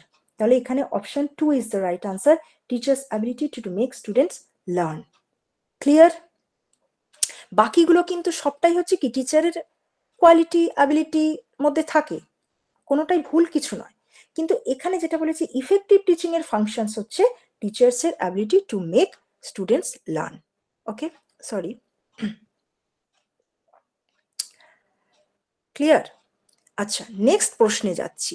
এইটা দেখুন, এখানে বুঝতে পারবেন যে একটু আগে আমি বলছিলাম না যে আমরা অ্যানালিসিস করে দেখেছি প্রশ্ন উত্তর প্রিভিয়াস ইয়ার্সে, যে সেখানে আরো কি কি এক্সট্রা জিনিস আমাদের পড়তে হবে বা জানতে হবে। তো সেই রকমই একটি প্রশ্ন দেখুন কি বলেছে। মোহন can now think in terms of appreciations and deals with propositions intents of the object. He deals with some total of possibilities rather than empirical situation. He takes final steps towards versatility and in thought. Mohan is at which stage of Piaget's model? তাহলে বুঝতে পারছেন? আপনারা বলবেন যে পিয়াজেস model কেন পড়বো? তাহলে teaching এর অ্যাপটিটিউডের সিলেবাসের মধ্যে তো কোথাও কগনিটিভ ডেভেলপমেন্টের কথা বলা হয়নি পড়ার ক্ষেত্রে, কিন্তু বুঝতে পারছেন কোশ্চেনে কিন্তু এটা রয়েছে। তাহলে এটা কি বুঝতে হবে? যেটার ক্ষেত্রে এটা সংক্ষেপে বলে দিই, যখন আমরা ডিটেলস আলোচনা করব তখন তো আমরা পিয়াজেটের থিওরি সম্পর্কে জানবো, কিন্তু এখানে মনে হচ্ছে যেটা সংক্ষেপে বলে দিই, যে যেটা হচ্ছে যে একটি মোহন নামের একটি স্টুডেন্ট, সে কি করতে পারছে না, প্রপোজিশন মানে কি, তার যে ডেসক্রিপশন বা বর্ণনা দিলে সে কি করতে পারছে, সেই মুহূর্তে সেই বর্ণনা থেকে সে একটা কোনো জিনিসের আইডিয়া করে নিতে পারছে। তার মানে কি, কোনো একটা জিনিসের ধারণা গঠন সে করতে পারছে, এবং সেই ধারণাটাকে নিয়ে সে পরবর্তী কোনো বিষয় শিখতে বা জানতে পারছে। ক্লিয়ার? যেরকম হয়তো যে জানা থেকে, ওই যে বলছিলাম না ম্যাক্সিম, যেটা আমরা জানি জানা থেকে অজানা বা অ্যাবস্ট্রাক্ট থেকে কংক্রিয়েট, যে বিষয়গুলো বলছিলাম, বা সরি কংক্রিয়েট থেকে অ্যাবস্ট্রাক্ট, অর্থাৎ মূর্ত থেকে বিমূর্ত বিষয়ের দিকে যাওয়া, যেটাকে আমরা বলে থাকি। তাহলে সেটা পিয়াজেটে কোন স্তরে হয়ে থাকে? যারা যদি পিয়াজেটের তত্ত্ব সম্পর্কে একটু জ্ঞান থাকে তাহলে সেটা বুঝতেই পারবেন যে সেটা হচ্ছে কোন স্তরে খেপতে পারে না। এটা অবভিয়াসলি চারটে অপশন দিয়েছে: concrete operational stage, formal operational stage, pre operational stage and sensory motor stage. তো সেন্সরি মোটর স্টেজ, সেখানে কখনোই আমরা কোনো আইডিয়া গঠন করতে পারি না, সেটা একদম ইনিশিয়াল স্টেজ, মানে 0 to 2 ইয়ার্সের শিশুদের ক্ষেত্রে সেটা অ্যাপ্লিকেবল এই স্টেজটা। নেক্সট হচ্ছে pre operational stage 2 to 7 years, তারপর হচ্ছে কংক্রিট অপারেশনাল স্টেজ যেটা 7 to 11 years, and formal operational stage হচ্ছে অনওয়ার্ডস 11 ইয়ার্স। তো এই বয়সের চারটা আমাদের দেখে জানতে হয় এবং সেই অনুযায়ী তাদেরকে শেখানো হয়ে থাকে স্টুডেন্টদেরকে। তো concrete operational stage is the right answer. এটা আমি নিজেই বলে দিলাম ব্যাখ্যা করে, কারণ যেহেতু অনেকের ক্ষেত্রে এটা হয়তো জানা নাও থাকতে পারে। তো এই জন্য বলছি যে আমাদের এক্সট্রা করে এই বিষয়গুলো কিন্তু আমাদের সিলেবাসের মধ্যে অ্যাড অন করতে হচ্ছে। তাহলে কংক্রিট অপারেশনাল স্টেজ, যেখানে কিন্তু আমরা সঠিক একটা আইডিয়া গঠন করতে পারি। এই যে একটা ওয়ার্ড যেটা হচ্ছে প্রপোজিশনস, and deal with proposition instead of object, ঠিক আছে? কোনো বিষয় সম্পর্কে ধারণা গঠন করতে পারছি, বর্ণনা দিলে সেটা সম্পর্কে তারা আইডিয়া করতে পারছে। এটা হচ্ছে কংক্রিট অপারেশনাল স্টেজে গঠন হয়। ক্লিয়ার? আরেকটি প্রশ্ন যেটা আমরা যাচ্ছি, নেক্সট প্রশ্ন, which one of the following is not associated with a unit test?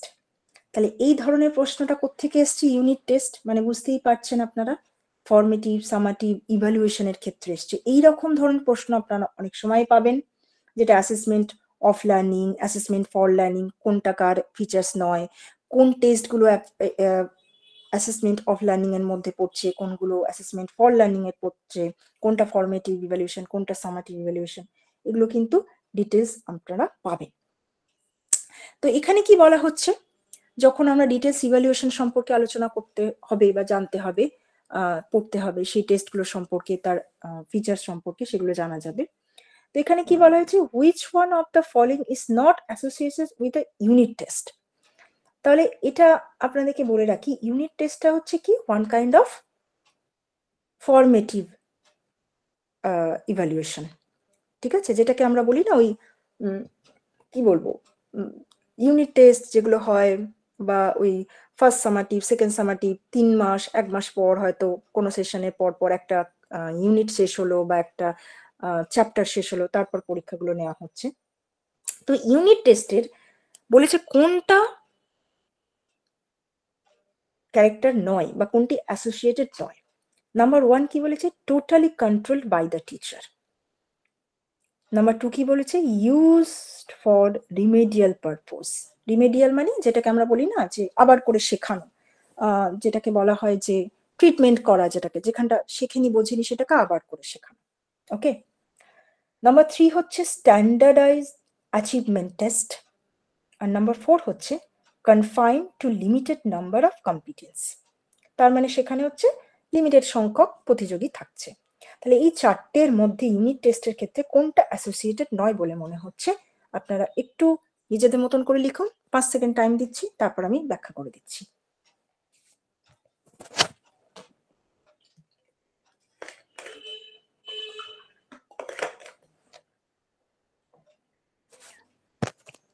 আশা করি লেখা হয়ে গিয়েছে। এবার দেখুন, totally controlled by the teacher. Of course unit test যখন হচ্ছে সেটা ক্লাসরুমের মধ্যেই হচ্ছে বা যেটাই হোক না কেন, মানে এটা আমরা ফরমেটিভ ইভ্যালুয়েশনের ক্ষেত্রেই বলে থাকি, হয়ে থাকে, এবং এটা অবশ্যই অ্যাসেসমেন্ট ফর লার্নিং এর ক্ষেত্রে অ্যাপ্লিকেবল হয়। তো সেখানে পুরোটাই কন্ট্রোল বাই টিচার হয়ে থাকেন, মানে তিনি কোশ্চেন করছেন, তিনি আনসারটা বলছেন ইত্যাদি। Use for remedial purpose, of course unit test হয় যে একটা কিছুটা সাম অফ ইনফরমেশন দেওয়ার পর তারা বুঝতে পারছে কিনা, বা বুঝতে না পারলে তাদের কোথায় খামতি থেকে যাচ্ছে, তাদের উইকনেসটা কোথায়, সেটা জানার জন্য আমরা ইউনিট টেস্ট নিয়ে থাকি। এবং যদি কোনো স্টুডেন্ট সেক্ষেত্রে ভালো ফল করছে না বা তাদের বুঝতে অসুবিধা হচ্ছে, তো তাদের জন্য রিমেডিয়াল টেস্টের ব্যবস্থা করা হয়, মানে দ্বিতীয়বার করে তাদেরকে আবার সেটা শেখানো পড়ানো হয়ে থাকে। নাম্বার 4 যেটা বলেছে, confine to limited number of competence. হ্যাঁ, অবশ্যই ইউনিট টেস্ট যখন রয়েছে সুতরাং লিমিটেড নাম্বার ব্যক্তি বা প্রতিযোগী বা লার্নার সেখানে থাকে। কিন্তু দেখুন, স্ট্যান্ডার্ডাইড অ্যাচিভমেন্ট টেস্ট কিন্তু এটা নয়। স্ট্যান্ডার্ডাইড অ্যাচিভমেন্ট টেস্ট বলতে একদম যেটা আমরা দেখি যে স্টুডেন্টদেরকে সার্টিফিকেট প্রদান করা হচ্ছে, তাদেরকে গ্রেড দেওয়া হচ্ছে, তাদেরকে নতুন ক্লাসে প্রমোট করা হচ্ছে, মানে কি কোনো বোর্ড এক্সাম যখন হচ্ছে বা ফাইনাল এক্সাম যখন হচ্ছে, সেগুলোকে আমরা স্ট্যান্ডার্ডাইড টেস্ট বলতে পারি, ঠিক আছে। কিন্তু ইউনিট টেস্ট সে ধরনের কোনো টেস্ট নয়। তো এখানে standardised achievement test is the right answer. বোঝা যাচ্ছে? তাহলে এইভাবে কিন্তু অ্যাসেসমেন্ট থেকে, বিভিন্নভাবে মেথড থেকে, ফাংশনস থেকে বিভিন্নভাবে প্রশ্ন আসছে। যেরকম ডিসকভারি মেথড, তার কি কি ডিসঅ্যাডভান্টেজ রয়েছে, ঠিক আছে। লার্নিং মেথড বিভিন্ন যেরকম আছে, টিম টিচিং, তার কি কি অ্যাডভান্টেজ আর ডিসঅ্যাডভান্টেজ রয়েছে। ASSURE মডেল, সেটা আমরা কিভাবে মানে আইসিটির ক্ষেত্রে ইন্টিগ্রেট করে আমরা সেটাকে অ্যাপ্লাই করব, সেই জিনিসগুলো রয়েছে। তারপরে যেটা হচ্ছে যে আমি যেটা রকম বললাম যে আরেকটা জিনিস যেটা আপনাদেরকে জানতে হবে, পড়তে হবে, সেটা হচ্ছে বিভিন্ন লেভেলের সাথে সাথে প্রত্যেকটা স্টুডেন্টের আমরা যেটা জানি সেটা হচ্ছে কি, যে বিভিন্ন রকমের আমরা যে স্টেজ প্রত্যেকটা মানুষের, প্রত্যেকটা লার্নারের জীবনে, মানে যেটা আমরাও শিখে এসেছি, যে হয় না infancy, childhood, adolescence period and adulthood, এই যে 4টে স্টেজ প্রত্যেকটা মানুষের হয়ে থাকে, সেটা শেখারই বলুন, ডেভেলপমেন্টেরই বলুন।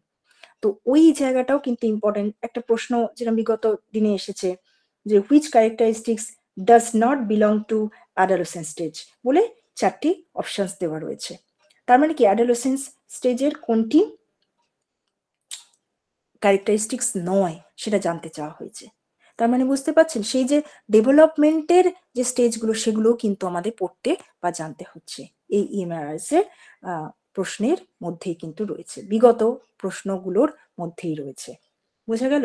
তো সেখানে কি কি তাদের ক্যারেক্টারিস্টিক্স রয়েছে সেগুলো জানতে হবে, সেটা ইনফ্যান্সির ক্ষেত্রে, চাইল্ডহুডের ক্ষেত্রে, অ্যাডোলেসেন্স পিরিয়ডের ক্ষেত্রে এবং অ্যাডাল্টহুডের ক্ষেত্রে, এবং অ্যাজ ওয়েল অ্যাজ যে এই 4টে স্টেজ রয়েছে প্রত্যেকটা মানুষের জীবনে, প্রত্যেকটা লার্নারদের জীবনে, সেখানে কোন স্টেজে কোন লার্নিংটা তারা নেবে। মানে ইনফ্যান্সিতে তারা প্রি প্রাইমারি, কেমন, তারপরে যেটা হচ্ছে অ্যাডাল্টহুড চাইল্ডহুড যখন আসছে তখন সেটা প্রাইমারি সেকশন বা আপার প্রাইমারিতে যাচ্ছে, বা যখন তারা টিনেজ হয়ে যাচ্ছে মানে অ্যাডোলেসেন্স পিরিয়ড বা কৈশোরকাল যেটাকে বলা হচ্ছে, সেখানে তারা আপার প্রাইমারি 9, 10, 11, 12 এই সেশনটা তারা পড়াশোনা আওতায় আসছে, বা যখন তারা অ্যাডাল্ট হচ্ছে 18 বছর বা তার অনওয়ার্ডস, সেখানে গিয়ে তারা কলেজ, ইউনিভার্সিটি অর্থাৎ হাই এডুকেশনের টিচিং বা লার্নিং প্রসেসের মধ্যে তারা আসছে।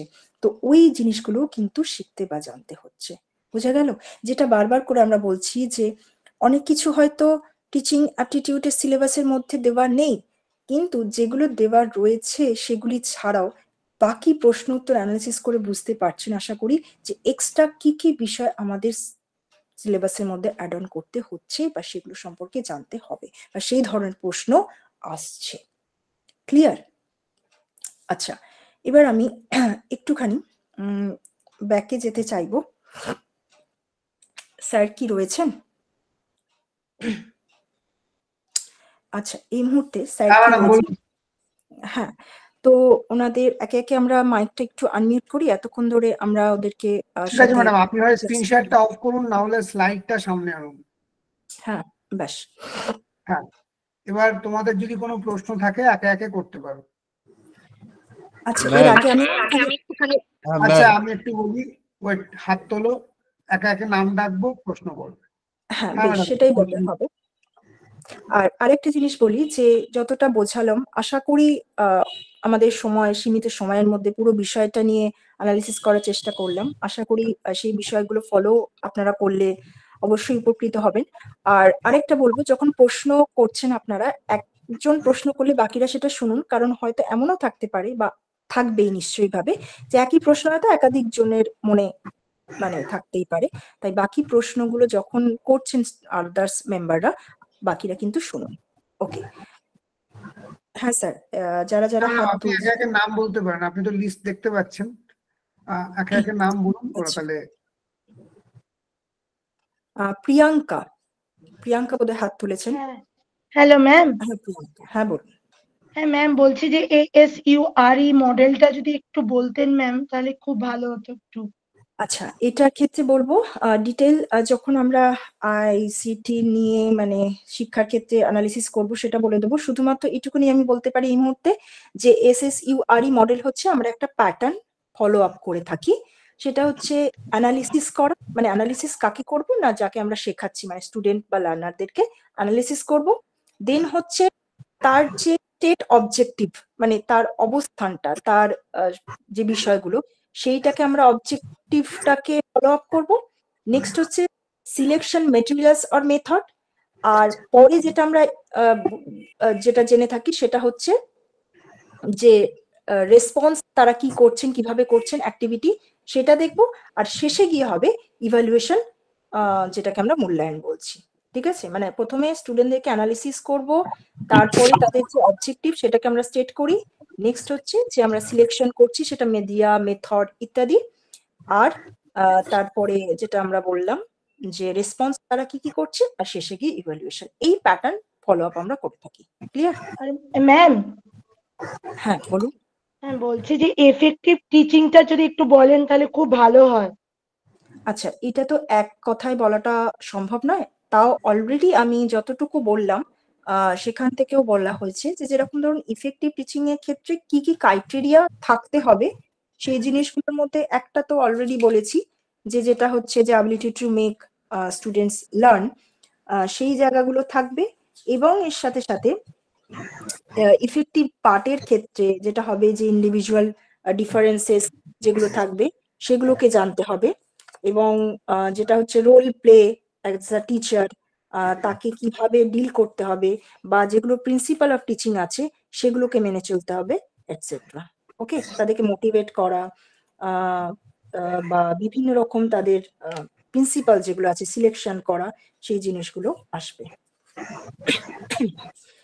ঠিক আছে, বা স্কিল যেগুলো আমি বলেছি যে স্টুডেন্টদের পার্সোনালি প্রফেশনালি যে সমস্ত স্কিল গুলো আছে সেগুলো থাকা দরকার। মানে পার্সোনালি যে একজন টিচারের অনেস্ট হতে হবে, তাকে পার্সোনালিটি বিল্ড আপ করাটা দরকার, তার নলেজটা থাকা দরকার, মেটেরিয়াল সাপোর্ট করাটা দরকার। ওকে, ইনস্ট্রাকশন দেওয়ার যে ফেসিলিটিসটা সেটার মধ্যে থাকতে হবে, এটসেট্রা। ক্লিয়ার? ওকে, নেক্সট আমি আসছি দেবলীনা। আচ্ছা, যদি একই প্রশ্ন একাধিকবার থাকে অলরেডি যে বন্ধুরা করছেন, তাহলে কিন্তু প্লিজ একাধিকবার একই প্রশ্ন আপনারা করবেন না, আদার্স রিপিটেশন টা অ্যাভয়েড করবেন। ক্লিয়ার? দেবলীনা, আপনি বলুন প্লিজ। হ্যাঁ ম্যাম, একটা জিনিস আমার একটু জিজ্ঞাসা করার ছিল, যেটা আপনি বললেন না যে স্টেজেস অফ লাইভলিহুড, মানে যেখানেতে আপনি ফার্স্টেই বললেন যে নিওনেট, টডলার, ইনফ্যান্সি, অ্যাডোলেসেন্স, এই যে পার্টটা, এটা কি আমাদের নেটের জন্য ইম্পর্টেন্ট নাকি অনলি ফর ইএমআরএস এর জন্য ওই পার্টটা পড়তে হবে? এটা যদি আচ্ছা, একটুখানি এই বলেন। ক্ষেত্রে যদি বলি তাহলে আমি একটা কথা বলি যে কোনো জিনিস জেনে রাখাটা তো মানে এক্সট্রা করে জেনে রাখাটা সেটা খারাপ কিছু নয়। এখন কোন ধরনের প্রশ্ন কিভাবে আসবে বা দেওয়া হবে সেটা তো বলা যাচ্ছে না। তবে একটা জিনিস বলি, এনটিএ যখন কন্ডাক্ট করছে নেট সেট বা এই জায়গায় ধরুন মানে নেট যখন এনটিএ কন্ডাক্ট করছে এবং ইএমআরএস কন্ডাক্ট করছে, এবং ইএমআরএস এর ক্ষেত্রে এই ধরনের প্রশ্ন আমরা দেখতে পাচ্ছি। সুতরাং যদি পরবর্তী ক্ষেত্রে কখনো নেটের ক্ষেত্রে দেওয়া হয়, সেটা কিন্তু অবাক হওয়ার কিছু নেই। বোঝা গেল? সুতরাং সেক্ষেত্রে জেনে রাখাটা বেটার। আচ্ছা, আর ম্যাম আর একটা কোশ্চেন, একটু অনেক সময় তো আমাদের এই ফর্মেটিভ আর সামেটিভ এটা কোশ্চেনের প্যাটার্নেতে এলে না হঠাৎ করে একটু গুলিয়ে যায়। তো যদি একটু কি নোট ওয়াইজ যদি একটু ডিফারেন্সটা বলেন তাহলে একটু সুবিধা হয়। আচ্ছা, ঠিক, বেশ, তাহলে এটা সবার জন্যই বলছি, সবাই একটু মন দিয়ে শুনবেন প্লিজ। প্রথমেই বলি আমি, যদি বলি প্রথমে হচ্ছে ফর্মেটিভ, ঠিক আছে, আর পরে গিয়ে হচ্ছে সামাটিভ। এখন সেটের ক্ষেত্রে আপনারা বাংলাও পান। এইবার একটা জিনিস বলবো যেটা সব থেকে বেশি কনফিউশন সৃষ্টি হয় কখন বলুন তো, যে ইংরেজিতে হলে ওই সামাটিভ ফর্মেটিভই থাকবে, কিন্তু বাংলায় হলে ওই সামাটিভ যেটা আছে না সেটাকে বলবে সামগ্রিক, শেষ, সর্বশেষ, এরকম টার্মগুলো আসে। তো এক্ষেত্রে আপনারা একটা মনে রাখতে পারেন, স দিয়ে সামাটিভ আর স দিয়ে শেষ বা সামগ্রিক, এই বিষয়গুলো, ঠিক আছে। আর এটাকেই মনে রাখবেন অ্যাসেসমেন্ট অফ লার্নিং বলা হয়, যেটা সামাটিভের ক্ষেত্রে বলছি, একদম শেষ যেটা মনে রাখবেন, মানে যেটা হচ্ছে আলটিমেট। মোদ্দা কথা, এটার পরেই স্টুডেন্টদেরকে তাদেরকে গ্রেড দেওয়া হয়, তাদেরকে র্যাঙ্ক দেওয়া হয়, তাদেরকে পরবর্তী ক্ষেত্রে প্রমোট করা হয়। এটা হচ্ছে আলটিমেট। আলটিমেট তো এটা হচ্ছে যেটা বললাম সামাটিভ, সামগ্রিক, সর্বশেষ, assessment for of learning. Clear? আর যদি অপোজিটটা দেখি ফর্মেটিভ, তাহলে ফর্ম যেটাকে বলা হচ্ছে, যে বলা হয় না এটাকে অনেক সময় পার্বিক বা আংশিক, মানে এটা নামটা শুনেই বোঝা যাচ্ছে যে পার্ট বাই পার্ট আসছে। তার মানে কি এটা একদম আলটিমেট নয়। ডিউরিং সেশন যেটা চলে, অফকোর্স এই ডিউরিং কথাটা মনে রাখবেন, during session, during teaching, during training, তো এটা হচ্ছে assessment of learning. Clear? Okay ma'am. Sorry, assessment for learning, ভুল বললাম, অ্যাসেসমেন্ট ফর লার্নিং।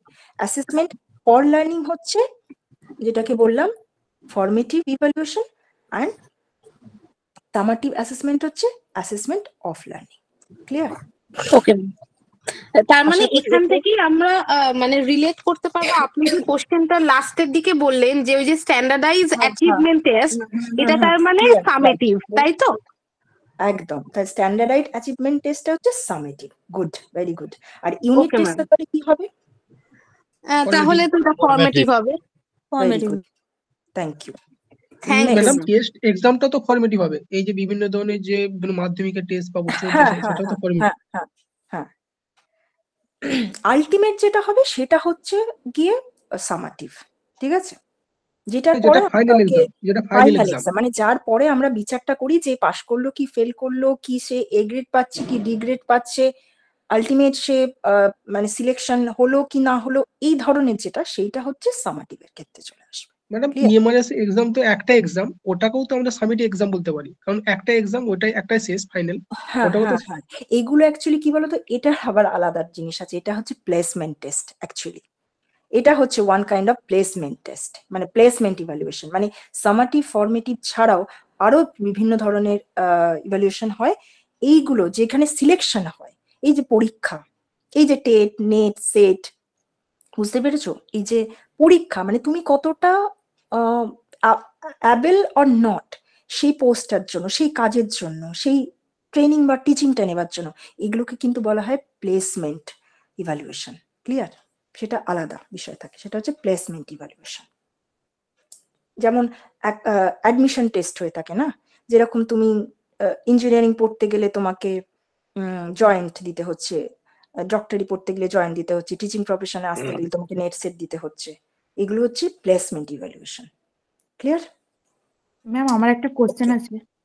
হ্যাঁ, নেক্সট কে বলছেন? হ্যাঁ বলুন।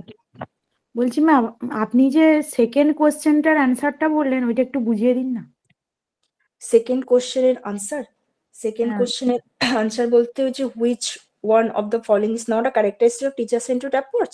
হ্যাঁ হ্যাঁ হ্যাঁ বললাম ওইটা। টিচার সেন্টার্ড অ্যাপ্রোচে যেটার একটা ডিসঅ্যাডভান্টেজ হচ্ছে যে এখানে মানে enough scope of for discussion সেটা থাকে না। স্টুডেন্টরা নিজেদের মতন করে আলোচনা করবে, নিজেদের মতন করে যুক্তি খাড়া করবে বা নিজেদের মতন করে একটা সময় বার করবে, সেই ফেসিলিটিসটা এখানে থাকছে না, কারণ যেহেতু এটা টিচার সেন্টার্ড। ম্যাম ওটার যে 4 নম্বর যে অপশনটা আছে ওটা তো লেখা আছে ডাইরেক্টলি বলে দিচ্ছে, মানে টিচার কোনো একটা জিনিসকে, ওটাও তো সেটা নয়। কিন্তু অসুবিধা তো না, ওটা কেন, ওটা তো কারেক্টিক হচ্ছে, মানে ক্যারেক্টারিস্টিক্স কোনটা নয় বলেছে তো। বলছে তো ম্যাডাম টিচার 4 যখন নম্বর পড়াবেন যেটা, তখন তো কনক্রিট থেকে অ্যাবস্ট্রাক্টেই পড়াবেন। হুম, তো এখানে কি বলা হয়েছে, তো যেটা অ্যাবস্ট্রাক্ট কনসেপ্ট আর directly explain by the teacher, মানে বলতে চাইছেন কি এখানে বিমূর্ত বিষয়টা তিনি নিজে থেকে ব্যাখ্যা করতে পারবেন, তো সেটা কি পারবেন না? এখানে কিন্তু ওটা বলছে না। অবভিয়াসলি কংক্রিয়েট থেকে অ্যাবস্ট্রাক্টে যাবেন, তো তিনি ধরুন অ্যাবস্ট্রাক্টটা মানে কংক্রিয়েটটা বুঝিয়ে দিয়েছেন, দিয়ে তিনি অ্যাবস্ট্রাক্টে যাচ্ছেন, তো তিনি বোঝাতে পারবেন না, এটা তো সমস্যা নেই কিছু। এখানে কি বলেছে প্রশ্নটা, কোনটা নয়? আপনার ক্ষেত্রে হয়তো মনে হচ্ছে যে ম্যাক্সিমের ক্ষেত্রে ওটা নয় বলে আপনি হয়তো ওই 4 নম্বরটাকে ধরছেন, তো কিন্তু না, যদি ক্যারেক্টারিস্টিক্স আমরা দেখতে পারি তাহলে হচ্ছে যে টিচার সেন্টার্ড অ্যাপ্রোচে এনাফ ডিসকাশনের স্কোপ থাকে না, সেইটা হচ্ছে ওখানে ক্যারেক্টারিস্টিক্স। আর এখানে কেন আমি আপনাকে বোঝাচ্ছি, তো আমি ডাইরেক্ট কোনো জিনিস বোঝাতে পারবো না, যেরকম ধরুন আমি একটা আবিষ্কার সম্পর্কে বলছি যেটা সম্পর্কে স্টুডেন্টরা জানে না, তো সেটা তো আমি একদম অ্যাবস্ট্রাক্ট থিঙ্কিং তাদেরকে দিচ্ছি। আমি যদি বলি মাধ্যাকর্ষণ শক্তি সম্পর্কে একটা ক্লাস 5 স্টুডেন্টকে বোঝাচ্ছি, সে তো জানেন তুই না আগে মাধ্যাকর্ষণ শক্তি কি, তো সেখানে কি আমি অ্যাবস্ট্রাক্ট জিনিস তাকে বোঝাতে পারছি না? পাচ্ছি তো। ক্লিয়ার? তাহলে ম্যাডাম ওইটা স্টুডেন্টরা নিজেদের মধ্যে ডিবেট করতে পারবে না, এইটাই বলছে তো? হ্যাঁ হ্যাঁ হ্যাঁ, মানে অ্যাকচুয়ালি ব্যাপারটা কি, যে সেখানে স্টুডেন্টদের বলার বা স্টুডেন্টদের নিজস্ব মতামত দেবার স্কোপটা কম, এইটা বলতে চাইছে, বুঝতে পারলে? ওকে ওকে ওকে ম্যাম, ঠিক আছে, থ্যাংক ইউ। ক্লিয়ার? বেশ, আচ্ছা, তারপরে হচ্ছে ফারদৌস ওনার রয়েছেন। হ্যাঁ ম্যাম। হ্যাঁ হ্যাঁ ম্যাম, আমার একটা প্রশ্ন ছিল, নেচার আর নার্চারের মধ্যে যে ডিফারেন্স, ওই ডিফারেন্সটা যদি একটু ক্লিয়ার করে দেন। আচ্ছা, তো নেচার কথাটার মানে কি? প্রকৃতি, ঠিক আছে, মানে কোনো ব্যক্তি কিরকম প্রকৃতির, মানে ধরুন আমি যদি বলি নেচারের ক্ষেত্রে, আমি ধরুন একটা মানুষকে যদি দেখি, তাহলে তার পার্সোনালিটি কিরকম, তার হাইট কিরকম, তার ওয়েট কিরকম, তার হ্যাবিট কিরকম, সেটা হচ্ছে তার নেচার। মানে একজন স্টুডেন্টকে যখন আমরা দেখবো তার নেচার হচ্ছে এইভাবে, যে তার আইকিউ কতটা, তার প্রকৃতিটা কিরকম, বাহ্যিক থেকে তাকে দেখে কিরকমটা লাগছে, বা আভ্যন্তরীণ থেকে তার কি কি গুণাগুণ রয়েছে, এটা হচ্ছে নেচার। নার্চারিং মানেটা কি? তাকে পরিচর্যা করা, ঠিক আছে, যে তাকে আমরা কিভাবে শেখালে সে শিখবে। যেরকম ধরুন একটা গাছ যদি হয়, আমি তো নেচারটা তাকে দেখতে পাচ্ছি, যেটা আম গাছ কি জাম গাছ কি, এটা গুল্ম কি উদ্ভিদ কি বৃক্ষ, আমি তো তার প্রকৃতি দেখে বোঝা যাচ্ছে, সেটা হচ্ছে তার নেচার। এইবার হচ্ছে কথা যে নার্চারিং যখন আমরা করছি, না তাকে কি ধরনের সার দেব, কি ধরনের জল দেব, সেটা হচ্ছে ওই প্রকৃতি বুঝে তখন আমরা তাকে নার্চারিং করছি। বোঝা গেল? আমি নিশ্চয়ই ক্যাকটাসকে অনেক অনেক জল দেব না। আমি ছোট একটা গুল্ম শ্রেণীর মানে উদ্ভিদ, তাকে আমরা একটা সাপোর্ট সিস্টেমে রাখবো, কিন্তু বড় একটা আম গাছকে আমাকে কখনো সাপোর্ট সিস্টেমে রাখতে হবে না। বোঝাতে পারলাম? ঠিক লাইক হ্যাঁ দিস ওয়ে যখন আমরা স্টুডেন্টকে পড়াচ্ছি, তার নেচারটা বুঝবো, সে কি স্লো লার্নার, সে কি অ্যাডভান্স, নাকি সেটা গিফটেড, নাকি সে ইনফ্যান্সিতে রয়েছে, নাকি সে চাইল্ডহুডে রয়েছে, নাকি সে অ্যাডোলেসেন্স পিরিয়ডে রয়েছে। তার নেচারটা বুঝে নিয়ে আমরা তাকে নার্চারিং করবো বা পরিচর্যা বা তাকে আমরা কি বলে ইনস্ট্রাকশন দেবো। ক্লিয়ার? ঠিক আছে ma'am, thank you, clear. Madam আরেকটা ছিল যে মেমোরি লেভেলে শুধুই কি রুট লার্নিংটা হবে, না ওইখানে একটু মানে থটলেস লার্নিং, না একটু থটও না, থাকবে মেমোরিতে জাস্ট রুট লার্নিংটাই রাখো, ওখানে থটলেসটাই সেখানে? রাখো। কারণ আফটার পুরোটাই যখন thoughtless? তোমার, হ্যাঁ, ওটা ওটা শুধুমাত্র তোমার ওই কগনিটিভ লেভেলের কোশ্চেন গুলোই হবে। কি কেন কেন বৃত্তান্ত সেটা হচ্ছে তোমার সেকেন্ডে যাবে, মানে যেখানে তোমার আন্ডারস্ট্যান্ডিং লেভেল হবে। অর্থবোধটা অ্যাকচুয়ালি মিনিংটা যখন বুঝছি সেটা আন্ডারস্ট্যান্ডিং লেভেলই হবে। ক্লিয়ার? ঠিক আছে ম্যাম, থ্যাংক ইউ ম্যাম। আচ্ছা, ম্যাডাম একটা প্রশ্ন ছিল। অসীম, হ্যাঁ বলুন। প্রশ্ন হচ্ছে অবজেক্টিভ অফ টিচিং এর এই যে 2 নম্বর আর 3 নম্বর যে পয়েন্টটা রয়েছে, ওটা একটু কাইন্ডলি ডিসকাস করে দিলে ভালো হতো। আচ্ছা, অলরেডি কিন্তু আমি সেটা আলোচনা করে দিয়েছি, একটু প্লিজ শুনে নেবেন। অলরেডি আমি সেটা আলোচনা করে দিয়েছি যে শেপিং কি জিনিস, মোল্ড কি জিনিস, বাকি তাদের স্টেজেস গুলো কি কি ছিল, কিভাবে আসবে, এটা আমি ডিসকাশন অলরেডি করেছি। ওকে, আর একটা প্রশ্ন ছিল ম্যাডাম, হ্যাঁ, বলছি আর একটা প্রশ্ন ছিল যে ফিজিওমোটর ডোমেন আর হ্যাঁ। এফেক্টিভ ডোমেনের মধ্যে তাদের মধ্যে সূক্ষ্ম ডিফারেন্সটা কি ম্যাডাম? আচ্ছা, যদি বলি আমরা, ওই যে যখন আমি পড়াচ্ছিলাম তখন নিশ্চয়ই যদি খেয়াল করে থাকবেন যে 3টে লেভেলের সাথে, লেভেল অফ টিচিং এর সাথে যেটা ছিল মেমোরি লেভেলের ক্ষেত্রে কগনিটিভ লেভেলের, মানে তখন হচ্ছে কি শুধুমাত্র আমরা জানছি, সেটাকে অত ব্যাখ্যা বিশ্লেষণ করছি না। আর আন্ডারস্ট্যান্ডিং লেভেল যেটা এফেক্টিভ লেভেলে, সেখানে হচ্ছে অ্যাটিটিউড চেঞ্জটা হচ্ছে স্টুডেন্টের। ক্লিয়ার?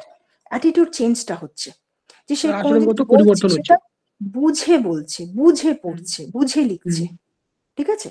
আর যেখানে ইফেক্টিভ যেটা হচ্ছে যে রিফ্লেক্ট লেভেল যেটা, সেখানে বলে যে সাইকোমোটর ডোমেন, ওখানে হচ্ছে দক্ষতার প্রকাশটা হয়, মানে অলরেডি বুঝেছে, জেনেছে এবং পরবর্তী ক্ষেত্রে সে নতুন কিছু তৈরি করার চেষ্টা করছে। সেটাকে বলা ম্যাডাম হয় তাহলে না এখানে যে- ক্রিয়েটিভনেসটা আসছে তো, মানে ফিজিওমোটর হ্যাঁ, তাহলে ক্রিয়েটিভনেসটা আসছে। হ্যাঁ, এখানে হচ্ছে যেটা হচ্ছে যে নলেজটা আসছে। ঠিক আছে? মানে এখানে জ্ঞানটা কিন্তু আসছে তার, স্কিল, সরি নলেজ বলছি, স্কিল আসছে, কে আসছে স্কিলটা এখানে? আসছে। রাইট, স্কিল ডেভেলপমেন্ট হয়। ঠিক আছে? দক্ষতার বিকাশ হচ্ছে সাইকোমোটর ডোমেনে, অ্যাফেক্টিভ ডোমেনে হচ্ছে অ্যাটিটিউড, আর কগনিটিভ ডোমেনে হচ্ছে নলেজ। এবার আশা ম্যাডাম করি তাহলে এটাও তো ক্লিয়ার। বলা যায় আমি একটা জিনিস জানলাম, জানার পরে সেটা বুঝলাম, দিয়ে সেভাবে কিভাবে পড়ানো হয়, ছাত্রছাত্রীর মধ্যে কিভাবে ফিডব্যাক দেওয়া যায়, তার যে প্রক্রিয়াটা, তার যে দক্ষতা, মানে একটা শিশুকে পড়াতে গেলে আমি প্রথমে একটা জিনিস জানলাম, জানার পরে সেটা শিখলাম, তারপর সেটা আমি কিভাবে ছাত্রদের অ্যাপ্লাই করব, এটাও তো একটা দক্ষতা মনে হতে পারে। সেটা অবশ্যই, সেটা হচ্ছে ধরো অ্যাপ্লিকেবলটা হচ্ছে, বলছি না, যেরকম ধরুন আমরা কোনো জিনিস জানলাম, আমি সাপোজ বলছি যে আমি নিউটনের সূত্র সম্পর্কে পড়লাম, ওকে, কগনিটিভ ডোমেনে নিউটনের সূত্রটা জাস্ট পড়লাম, তখন কিন্তু বুঝিনি কি থার্ড ল, কি ক্রিয়া, কি প্রতিক্রিয়া, আমি কিচ্ছু জানি না, জাস্ট পড়েছি, সেটা হচ্ছে কগনিটিভ ডোমেন। নেক্সট অ্যাফেক্টিভ ডোমেনে হচ্ছে যখন আমি পড়ছি সেটা জানছি যে উনি কি বলতে চাইছেন বা ক্রিয়া প্রক্রিয়াটা কিভাবে হয়। আর সাইকোমোটর ডোমেনে হচ্ছে সেটাকে আমি বাস্তবে অ্যাপ্লাই করছি, হতে পারে সেই জিনিসটাকে কাজে লাগিয়ে আমি নতুন কিছু সৃষ্টি করছি বা স্টুডেন্টদেরকে সেইভাবে শেখাচ্ছি বা তাদেরকে জানাচ্ছি, সেটা হচ্ছে সাইকোমোটর ডোমেন, যেখানে আমরা স্কিল মানে অ্যাপ্লিকেশনটা জাস্ট মানে তোমার ফিজিওমোটর ডোমেন, অ্যাপ্লিকেশনটা হচ্ছে বেসিক্যালি সেটা হচ্ছে সাইকোমোটর ডোমেন। Psychomotor domain. বুঝে গেল আশা করি। আচ্ছা, আর কি কারোর কোনো প্রশ্ন আছে? হ্যাঁ